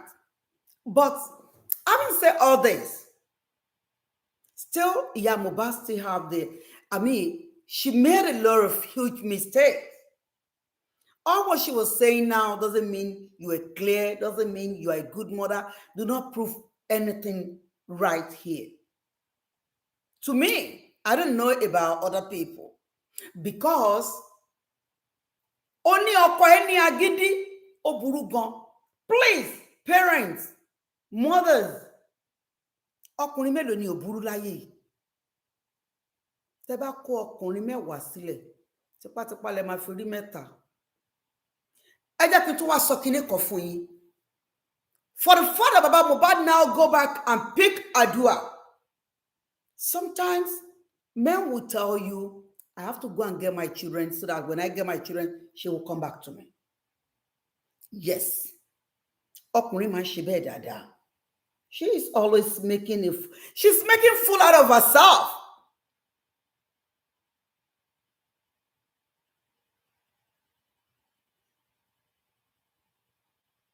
Wallahi. Ọkùnrin Baba Mohbad, there must be a reason for it to go back and take Adua from her family. Probably he might think maybe she will come back to him. And ọkùnrin mélòó ni òbúrú? Ẹ má gbàgbé mo ti sọrí níjọ́ tóbìnrin bá ti fẹ́ rìn nìkùnrin, tóbìnrin bá ti fẹ́ ṣèṣekúṣe, gbogbo ìwà tí ò kí ń kàkún, gbogbo ẹ̀sùn tí ò kí ń mú wáyé, all the complaints and the games or dirty things she have never noticed in her husband, she will start complaining about it. Start complaining. And don't forget, she said, my friend told me I should not cry anymore for him and I should not give him money anymore. That's where the problem starts from. Because you don't let people teach you how you are going to take care of your house. As a result of internal crisis from his home as a family unit. 1, 2. From the kind of woman and the family of that woman that he got entangled with. Now, let's go back to Mohbad's mother. She said, back in those days, she could not go back to her own parents to tell them. That was when she was still with Mohbad's father, to tell them what was happening because they already told her, do not marry this man. He is not good for you. That Mohbad's father is a very wicked person. That very tough man. Heart, that he might not talk, but within him, there is a lot that he can do. Yeah. That in those days, Mohbad's father will do a lot of terrible things to her, and that rather than her talking, she will cry instead. And Mohbad's father will brag among his friends in those days. Men do brag on silly things. You know, men do always took their wife as fun or to cash cruise when they were within their friends. I watched a video whereby the wife and the husband and the friends and their wife went to a party. So while they all getting out of the party, they leaving the party, then the man was like, receive it by ye, show the baby. Then the next thing, he started giving it to her wife, to his wife. Why in your life? Whenever I do this, whenever the wife, all the friends now said, what? How dare you treating your wife in front of us like this? Your son of Kineko. They call him name. They was like, are you guys gonna? They all left his car. They don't go with him anymore. What does all these talks have to do? I have no idea. Justice is what we want. Look at what she's telling us. Now, when they got home, the wife just walked in and packed all her things. Walking, then the man said, "Where are you going?" He said, "I'm leaving." In front of your friends, you talk to me like a trash. You hit me in front of your friend. I will never allow you downgrade me or treated me like a trash, as if I'm nobody. I am your wife. And if you do not want me anymore, not in front of anybody. Do you know what the guy did? He kneeled down and said, "Forgive me. I don't know that is no good. Please teach me. Tell me. I might not know." You see, this marriage is still new. Even though it wasn't like this when we were courting, but now, and the wife cried. You also cry. And let me tell you something. When we first got into a marriage, especially this kind of marriage that I don't think they have courtship that long. It's like, ìyá Mohbad náà bóyá wọn máa kúrò lẹ́kàn lọ́bọ́kùnrin wọn á dẹ̀ ti rí pé ẹni tó ń lọ báyìí máa fẹ́, don't go with him. She don't listen. Now, ó ti wá débi tá à ń lọ, kò ní lè lọlé kó lọ sọ. But that doesn't mean you cannot go back home and tell your mother. Even if your father and everybody do not support you, your mother will never leave you for any man to destroy your life. Never. So if you say Baba Mohbad is a tough man, is a wicked man, but your parent told you not to go there. Right? They told you. Okay, now you do not listen to them. When you have your first child, why don't you walk? You can walk.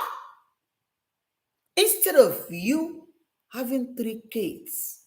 And the woman that come to you, say, don't say because you just have a baby. Anytime you were pregnant, do not terminate the pregnant, because the baby, this is the kind of baby that God is going to bless you with. You hear that, right? So, after you deliver that baby, it's now then you realize Baba Mohbad is not good. Baba Mohbad is bad. Baba Mohbad is this. And there is no money. But you were there. You were there struggling, doing things like, yeah, Mohbad. All this is nonsense. We've seen more than this. Yes. So, Bukiola Iyami, one ọ̀nà tí ogun gbà jà Mohbad pọ̀, ogun jà látòdò oko kábíyèsí di babaláwo, irú ẹ̀ kò ní dùn pé ó pa. Sister Buki, me and EYIN, I have talked about this before. That was in one of my previous videos. I said, Mohbad, the problem comes from different places. First of all, from his mother. Must tell you that. It's either you believe it or leave it. Because bàbá tí ìyá Mohbad lọ fẹ́, inú ẹ̀ ò ní dùn pé ìyá Mohbad fẹ́ gbà ìyá ẹ̀ padà fún bàbá ẹ̀. And ìyá Mohbad parọ́, because àwọn tó interview ẹ̀ wọn bí léèrè bẹ́ẹ̀. Ìyá Mohbad parọ́ wípé bàbá yìí ti kú, kò jẹ́ kọ́mọ ẹ̀ débẹ̀. Kò jẹ́ kọ́mọ ẹ̀ débẹ̀ o. Ìyá Mohbad, ó rántí sọ yẹn fáwọn tó interview ẹ̀. Báwo ló ṣe kúrò nílé ọkọ tó lọ fẹ́ tí Mohbad fi sọ wípé dandan o gbọ́dọ̀ padà sílé bàbá òun. Number 1, inú ẹni tó kọ sílẹ̀ yẹn ò ní dùn o. Number 2, ìyàwó tí bàbá Mohbad lé lọ nítorí Mohbad ní ìmọ̀ bóyá ẹ gbọ́ àbẹ́ ẹ̀dáhùn ìyàwó tí bàbá Mohbad ní kó máa lọ I would rather choose my son because the woman gave two options. It's either you choose me or your son. And Baba Mohbad said, I will choose my son. Do you believe the woman will be happy with Mohbad? No, because the woman do not even like Mohbad in the beginning. Why they need money to sponsor this school? She said, I don't have money to send anybody to school.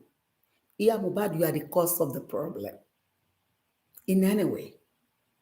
Finally, you surrender your son to the hands of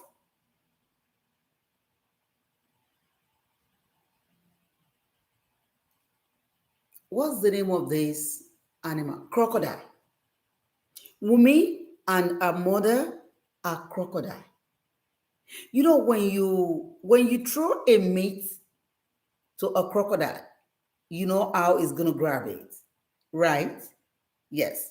And even if you mistakenly drop it, before you look at it, in a blink of an eye, he will make sure he swallow everything. Yeah, Mohbad, you are the problem in the life of your son. All the problems that your son are facing, you are behind it. You are the cause of it. Because in all what you're saying, you deliberately, intentionally turn Mohbad's back toward his father. Just mainly because you want to gain a woman, you want Wunmi to face you because you can be getting the money. You are a stupid woman.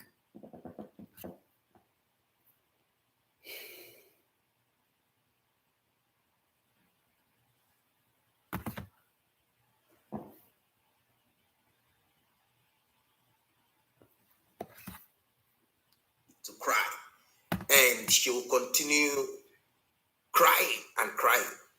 And then one of the friends of Mohbad's father called her one day and said, look, stop crying. Whenever you have problems with your husband or you have issues or argument with your husband, stop crying. Stop crying. He brags about this whenever we are sitting together as friends, and this is not right. We don't like this. This is not right. And she said one thing. She decided to pick up herself and stopped crying. The first step she took, since she's the one that does the work. Yeah, she knows her for a short time. Said she has a grinding mill machine. It's a local one used in grinding of staple foods, such as corn, cobs, and all of that, corn and many other things. She said she had that machine. Now she said something, they bought it for me. I don't know what she means. Who bought it for you? Thank you. Bas father bought the machine and gave it to her. Take this one to bring in money. So she brings in money every month or every week or something like that. They had a package. Well, she said she got money at the end of the month from the work that she does. And because she's no longer crying, she's no longer broken down like a baby. She said, no, this time around, I'm going to rise up and do what I need to do. She said that day that she decided not to cry anymore was the day she became a threat to Mohbad's father. Now, when she got the money, she went to make her hair. And bought clothes. She put herself right. She had a friend who had a burial. She bought clothes to go for the party and helped broke clothes. Now, another thing happened. She said she had a friend, a younger lady, as a friend from where she's from. Listen. And one day, the lady traveled, went somewhere, and the husband of the lady, well, that part is what I don't really understand, but it could be harmless and it could mean a lot. She said oftentimes this man and some other people, they sit around where she does her business, where she does her grinding mill and all of that. So she cooked and gave to the man because the wife of the man is not around. So Mohbad's father got to know about this. Maybe she kept doing this, and now don't forget that both of them are starting to have issues. The clash between them has now become tough. When I mean tough, I mean she is now like, I am not going to break down again like a jelly. I'm going to face you head to head now. This is where everything broke apart. She eventually had to leave Mohbad's father's house, and this is what she claimed Mohbad's father keeps repeating, saying that I caught her cheating. That was not cheating, that she only did this. She wasn't really thinking about... Yeah, Mohbad, that's a cheating. How can you be cooking food for someone's husband? Are you a cook to that man or to his wife? What concern you? There is no buka around the street. The man cannot cook, and they don't have gari that he could just soak and eat. If he cannot cook, how dare you become a cook for someone's husband? Yeah, Mohbad, so if your husband said he caught you cheating, it's right. Because if it is about Mohbad that is getting close to a single lady in that house, giving him money, saying that he's trying to help the lady, you will fight. You will fight. Yeah, Mohbad, I don't know who advised you to come out and say all what you say. But torí èèyàn bá fẹ́ burú tẹ́lẹ̀tẹ́lẹ̀ kò ní dúró lẹ́gbẹ̀ẹ́ jẹ́gẹ́dẹ́ tó bá ní pé kó dúró lókè odò kó wẹ̀ á ní rárá àfi tóun bá tún sún létí omi yẹn gan-an nígbà tómi bá wá gba gbogbo ẹsẹ̀ lọ́tọ́ ló máa wá dàbámù. Ọwọ́ ẹ̀ ò mọ́ ìyá Mohbad, ìwọ ló fẹ́nu ara ẹ̀ rojọ́, àwa dẹ̀ ń bẹ ìyànnàná ẹ̀, ọwọ́ ẹ̀ ò mọ́. But having said all this, all what you say now doesn't mean you should exclude in the life of your children. And now, all what you say, that Wunmi is the target for you because you want to get to Wunmi so you can be able to be getting something from your son. 10 years and no see mommy. Nino B, if you come at mosque, yeah, Mohbad, you said that man is abusing you. Oriyomi, wọ́n sọ̀rọ̀ sí mi, kí ni mo ṣe fún wọn, ṣọ́mọ mi rí tẹ́lẹ̀ ni. Oriyomi ò ní láti mọ̀ ẹ́ rí because Oriyomi ní làákàyè ju ẹ lọ ni. Oriyomi dẹ̀ mọ̀ bí ìyá tiẹ̀ ṣe tọ́, ó dẹ̀ rí báwọn abiyamọ iye ṣe ń tọ́ ọmọ ló ṣe sọ fún ẹ, kí ló wá kan rí Oriyomi mọ́nú fún? Wá náwọn tán bá ń gbé ẹ ṣe pé àbó ya wèrè ni. Ìyá Mohbad ó ti rẹ̀ ẹ́ gan, kò ní dá fún yín, ẹ má bínú mà. Ara yín ò yá mà, orí yín ò pé púpọ̀ mà. Ara yín ò yá rárá. Ipò tẹ̀ tún blọ́ọ̀gì páwọn tó bá ń ṣe pé orí yín ò pé rárá mà. Yes, because obìnrin làwa náà. Ìyẹn ni mo ṣe ní mi ò mọ èjì àwọn ọmọ mi tàn interview yìí. Bóyá nígbà tí ojú wà lórúnkún tí àwọn abiyamọ ayé tó máa ń fi àyà rọ gbogbo nǹkan fọ́kọ wọn nítorí kan lè jèrè ọmọ.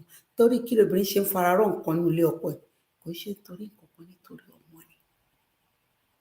Ẹni tó kọ́ ẹ pé kó má sunkún fọ́kọ ẹ mọ́, ẹni tó kọ́ ẹ pé kó má fún ọkọ ẹ lówó mọ́ nítorí pé ẹ ti láwọn òde tẹ́ fẹ́ lọ. And more so, ya Mohbad, ilé òtútù, kò sówó nú ilé.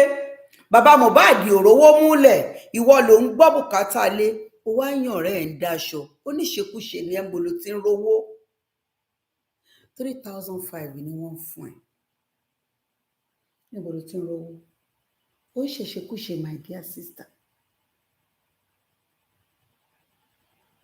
Someone who know Iya Mohbad come out and said, Baba Mohbad coming from night vigil and he saw Iya Mohbad coming out from the man's bedroom. Yes, I heard it.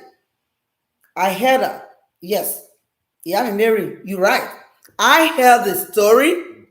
The day the woman was talking on I think the woman come on the Mama Woli or somebody's show. Yes. It's méjèèjì ni mo fi gbọ́.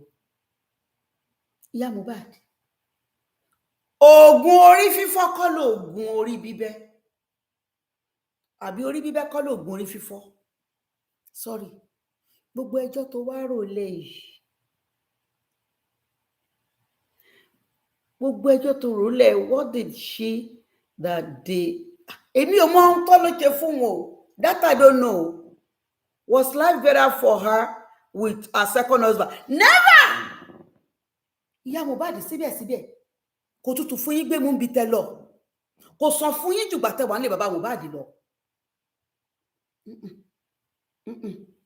Torí pé bẹ́ ṣe kúrò lẹ́bàá Mohbad yìí, ó yẹ kẹ́ máa sùn ní mansion. Tí Mohbad bá pè yìí, ó yẹ kẹ́ jẹ́ kó mọ̀ ní pé mi ìráyè tọkùnrin wo mọ̀ nǹkan. Mo sorry. Ọmọ tèmi máa sọ fún mi, mọ́mí máa ní láago bẹ́ẹ̀ ni. Ilé-iṣẹ́ ti close. Ilé-iṣẹ́ ti close. And remember, I have my own pákúrọ̀ tí mo manage. So mi ò lè padà lé bàbá ẹ̀ a lè fẹ́ra mọ́. Ìyá Mohbad ò kì í ṣe obìnrin tó tẹnu ẹ̀ tó tẹnu ẹ̀ ó dángájá lóbìnrin tó bá dángájá tẹ́sẹ̀ bá tẹ̀lẹ̀ tó dúró déédéé tó kápọ̀ kọjú ẹ̀ ò ní padà sílé ọba Mohbad. Tọ́mọ ẹ bá ní kó padà sílé ọba Mohbad wà máa sọ pé rárá irú àrò wa kò kí wẹ̀yìn àìrọ́ mo ti lọ ọkọ mi èmi ni mo bí ẹ mo ti lọ mi lè padà sílé but ìwọ ló parọ́ fọ́mọ ẹ pé bàbá tó fẹ́yìn ti kú. Ẹni yẹn sọ lórí iṣẹ́ obìnrin yẹn o. Àbúrò bàbá yẹn ó bọ́ síta ó lọ sọ pé ẹ̀gbọ́n òun ti kú. Bàbá ìyá Mohbad ọ̀nà tó fi ṣe púpọ̀ ọmọ ẹ pọ̀ gan. Wùnmí kàn jẹ́ pé òun lè fi ṣe irinṣẹ́ òun irinṣẹ́ sàtáánì tẹ́ lò ní. Gbogbo àwọn sàtáánìkì tán dẹ̀ interview ẹ̀yìn náà. Ọlọ́run á jọ pín yín lérè. But guess what? You cannot come out here and start telling us, Oriyomi, nítorí pé ọmọ ẹ sọ wípé 10 years àló sí mọ́mì. 10 years àló sí mọ́mì yẹn. Òun ló ta gbogbo abiyamọ lára pé 10 years. Torí èmi gẹ́gẹ́ bí ẹnìkan àwárò pé ó ti kú ni. Èmi ni àwọn ọmọ yẹn ò níyà. Ọmọ yẹn ò lè níyà pé ìyẹn ò sí láyé. Nígbà tá a wá róbìnrin kan tó wọṣọ dúdú tó ká tó mo ní ṣárúgbó ló bí ọmọ ṣé ìyá àgbàlagbà yìí ni. Ìgbà tí mo wá gbọ́rọ̀ ni pé èmi ni ìyá Mohbad ẹ wò mí èmi ni mo bí mo pé ìwọ ló bí wọn ẹ ló kó sáṣọ ọ̀fọ̀ ní ká pè lé játijàti rè. Ẹ má bínú tọkọ yàn bá kọ́kọ́ ló ń wọṣọ ọ̀fọ̀ ni. Ń tà mọ̀ ní pé abiyamọ ní ìmọ̀ Olúwa ní jẹ́ ká rí kú ọmọ mọ́ àní pàdánù ọmọ. Bàbá gan tiẹ̀ wá sọ pé 15 years ló fi rí not 10 years. And you said o máa ń rí o kì í rí ìyá Mohbad ń parọ́. She better keep off. No, let her come on social media. Sister mi Abiodun, let her come on social media. We're waiting for her.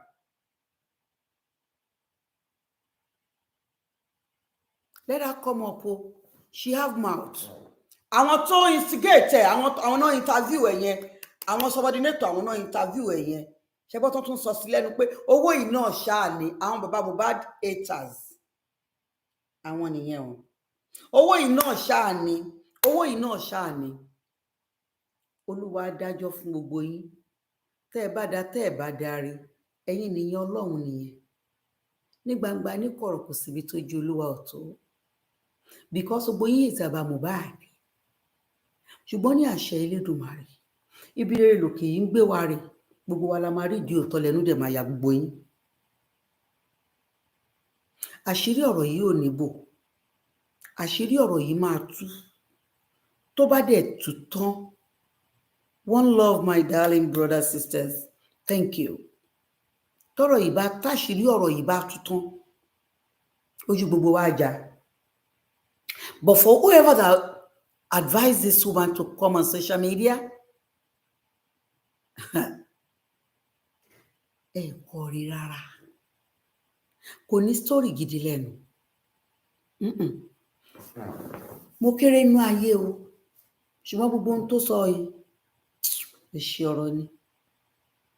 Oníṣekúṣe ni ẹ̀yà Mohbad. Wo mi dòdò kúdò. Aláràkàrú ọwà o. Aláràkàrú ọwà. Yes. For the father you said, ọmọ ìlú mi kò sí nílé, ọkọ ẹ̀ mo wá ń bá di oúnjẹ níbi tó ti ń jókòó sí ṣọ́ọ̀bù ẹ̀ tó ti ń wá bá yín ṣeré ní ṣọ́ọ̀bù tó máa ń jókòó tiẹ̀, wọ́n ti ń yẹ̀bàdí ẹ̀, wọ́n ti ń fọ bó ṣe. Bàbá Mohbad lè quiet most of the time. For anybody that is gentle, quiet, when they were too quiet and gentle, they might be a dangerous person. Wunmi control her like maid. What do you expect? Definitely, she will control her. Of course, that's what she wants. She have to work for what she wants. She wants money from Wunmi. She believes she can get money. She believes she can get everything. Wunmi can. That's why Wunmi will control her life. She's working for Wunmi now. She said it. That ìyàwó ọmọ mi ni mo fẹ́. Tó wọ́n pè mí lájẹ. Wọ́n wá pè é lájẹ wá di bàbàrà. Ó wá sọ yẹn di bread and butter. Pé yé ó ń gbóná jó mi lẹ́nu. Ṣé pè é lájẹ. Bóyá lo mọ̀ wípé fún abiyamọ gidi. Àjẹ́ ni first name wọn. Kò ní kókó ṣì kúrò lórí títì. Kò jẹ́ káwọn kátẹ́gùn àlàáfíà fẹ́ sílẹ̀.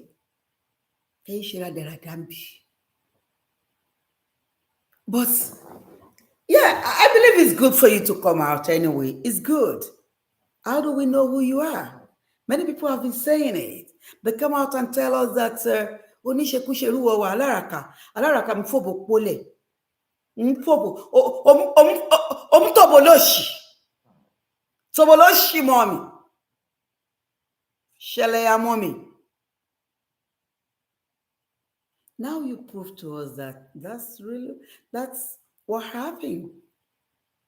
Yeah, we know. Ó ti confirm ẹ̀ fún wa pé lóòótọ́ nìkan tí bàbá Mohbad sọ wá fẹ́ cover rẹ̀ up níwájú àwọn wò.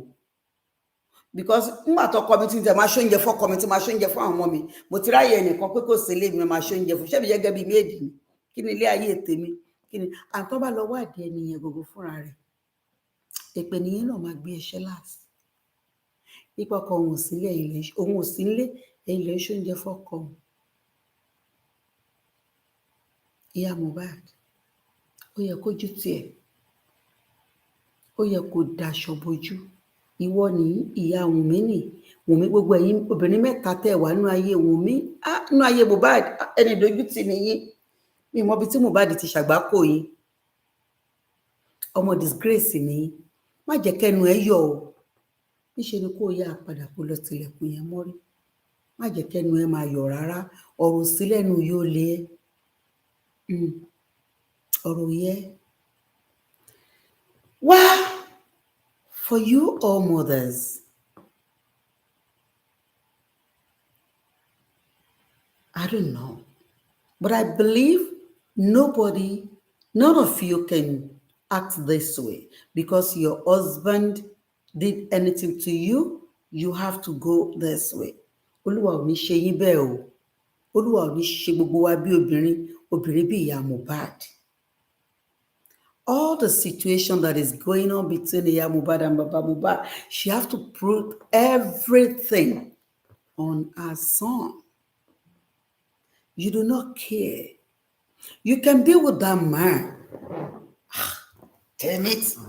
Kí ni mò ń sọ pa èyí? Àìmọye ìyá. Ilé ọkọ wọn tán wà yẹn. Ibẹ̀ ni wọ́n ti ń tọ́jú gbogbo àwọn ọmọ wọn tó wà nílé bàbá wọn. Tán bá rìn báyìí. Tán bá lọ báyìí. Wọ́n mọ ohun tọ́mọ yẹn máa jẹ. Wọ́n mọ ohun tó máa fi wẹ̀. Wọ́n mọ omi tó máa mu. 1 month. Ìyá Mohbad, ẹ jọ̀ọ́, ó ti rẹ̀ yín gan, ara yín ò yá, ẹ kó ṣì dànù. Kẹ́ lọ wá bí já sí. Please don't come out again. If you don't have anything good to say, you better be quiet. You need to shush. Yeah, shush your mouth. Don't say nothing anymore. Torí gbogbo nǹkan tó sọ yìí, ó jẹ́ kó fi túnú àṣírí ara ẹ̀ ni. Ògbójúlógún ológun fọkàn balẹ̀ ní ẹ̀. Orogún ológun fọkàn balẹ̀ ní ẹ̀. But to all mothers, wherever we're facing, whatever we might have facing, or whatever we might be that might be going on in our life, the Lord will heal us and be with us and help us. Please, no matter what the situation between us and our husband, let's face our children. The children they are our back. Back that I mean our tomorrow. Àwọn ọmọ wa ní ọjọ́ ọ̀la wa. I think we should talk about the justice tomorrow and leave this woman behind. Justice is what we need. I know. Because, let me tell you something. For all of us to get justice, I said this the first day they went to the court.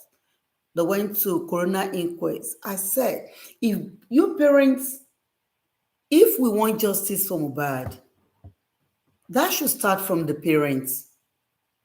If the parents do not unite and come together, it's so difficult. So this is all we're going to be facing. This will come out and say this, and that will come out and say that. But as they're bringing it out, we can't do without talking about it. But we know we want justice, and justice will prevail. Definitely justice will prevail.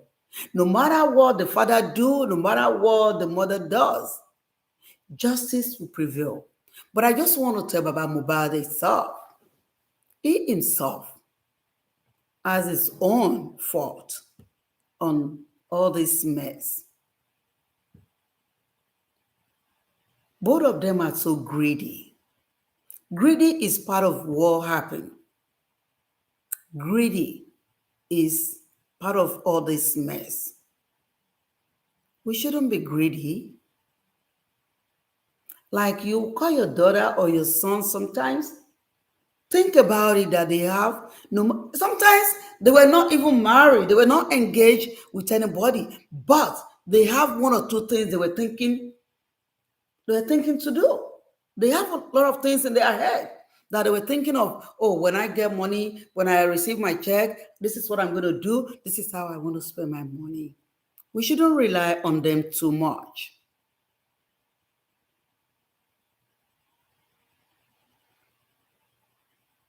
Oh, of course, we have to move on from the foolishness. I know.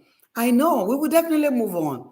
But all what she said doesn't mean that, no. Some people, they will just, they will use that like Baba Mohbad, because the way they're painting Baba Mohbad is like everybody should back off from Baba Mohbad and join them.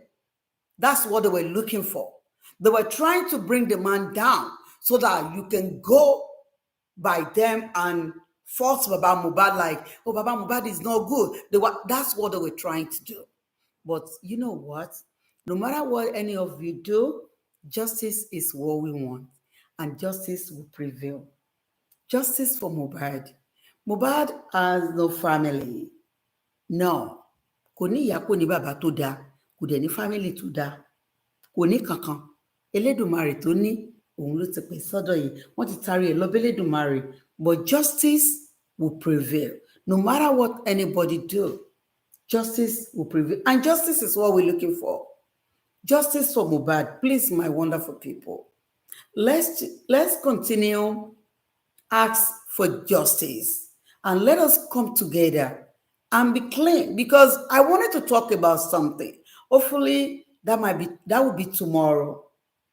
We should many people bring out some information that I don't know. I think it's just because how this thing really hits all of us. We don't do our findings very well, and we come out here. Thank you, Justice for Mohbad. Thank you, Salam Alao. Thank you.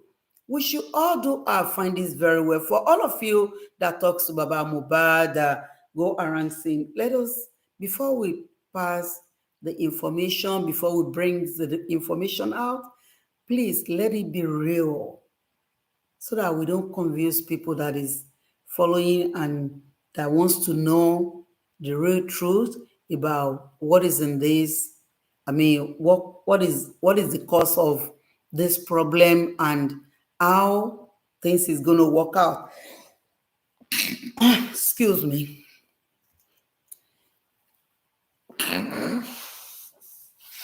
Yeah. Excuse me. Okay. Ẹ jẹ́ ká rò ká tó máa sọ.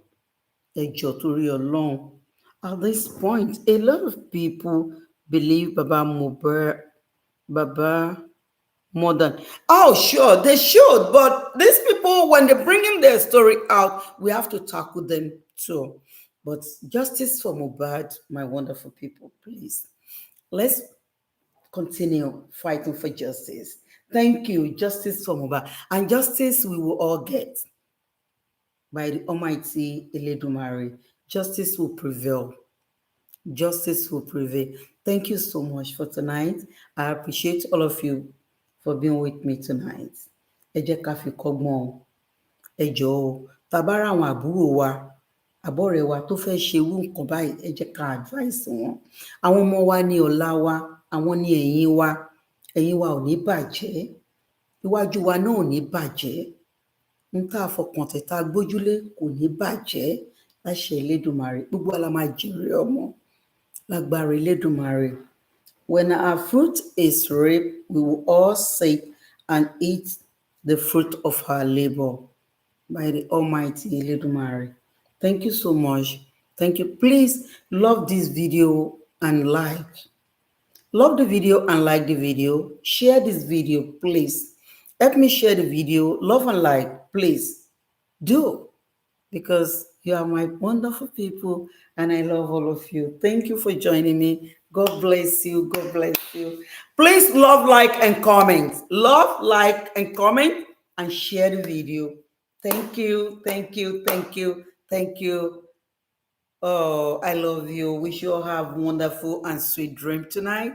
God bless all of you. Good night. Yeah. Oh.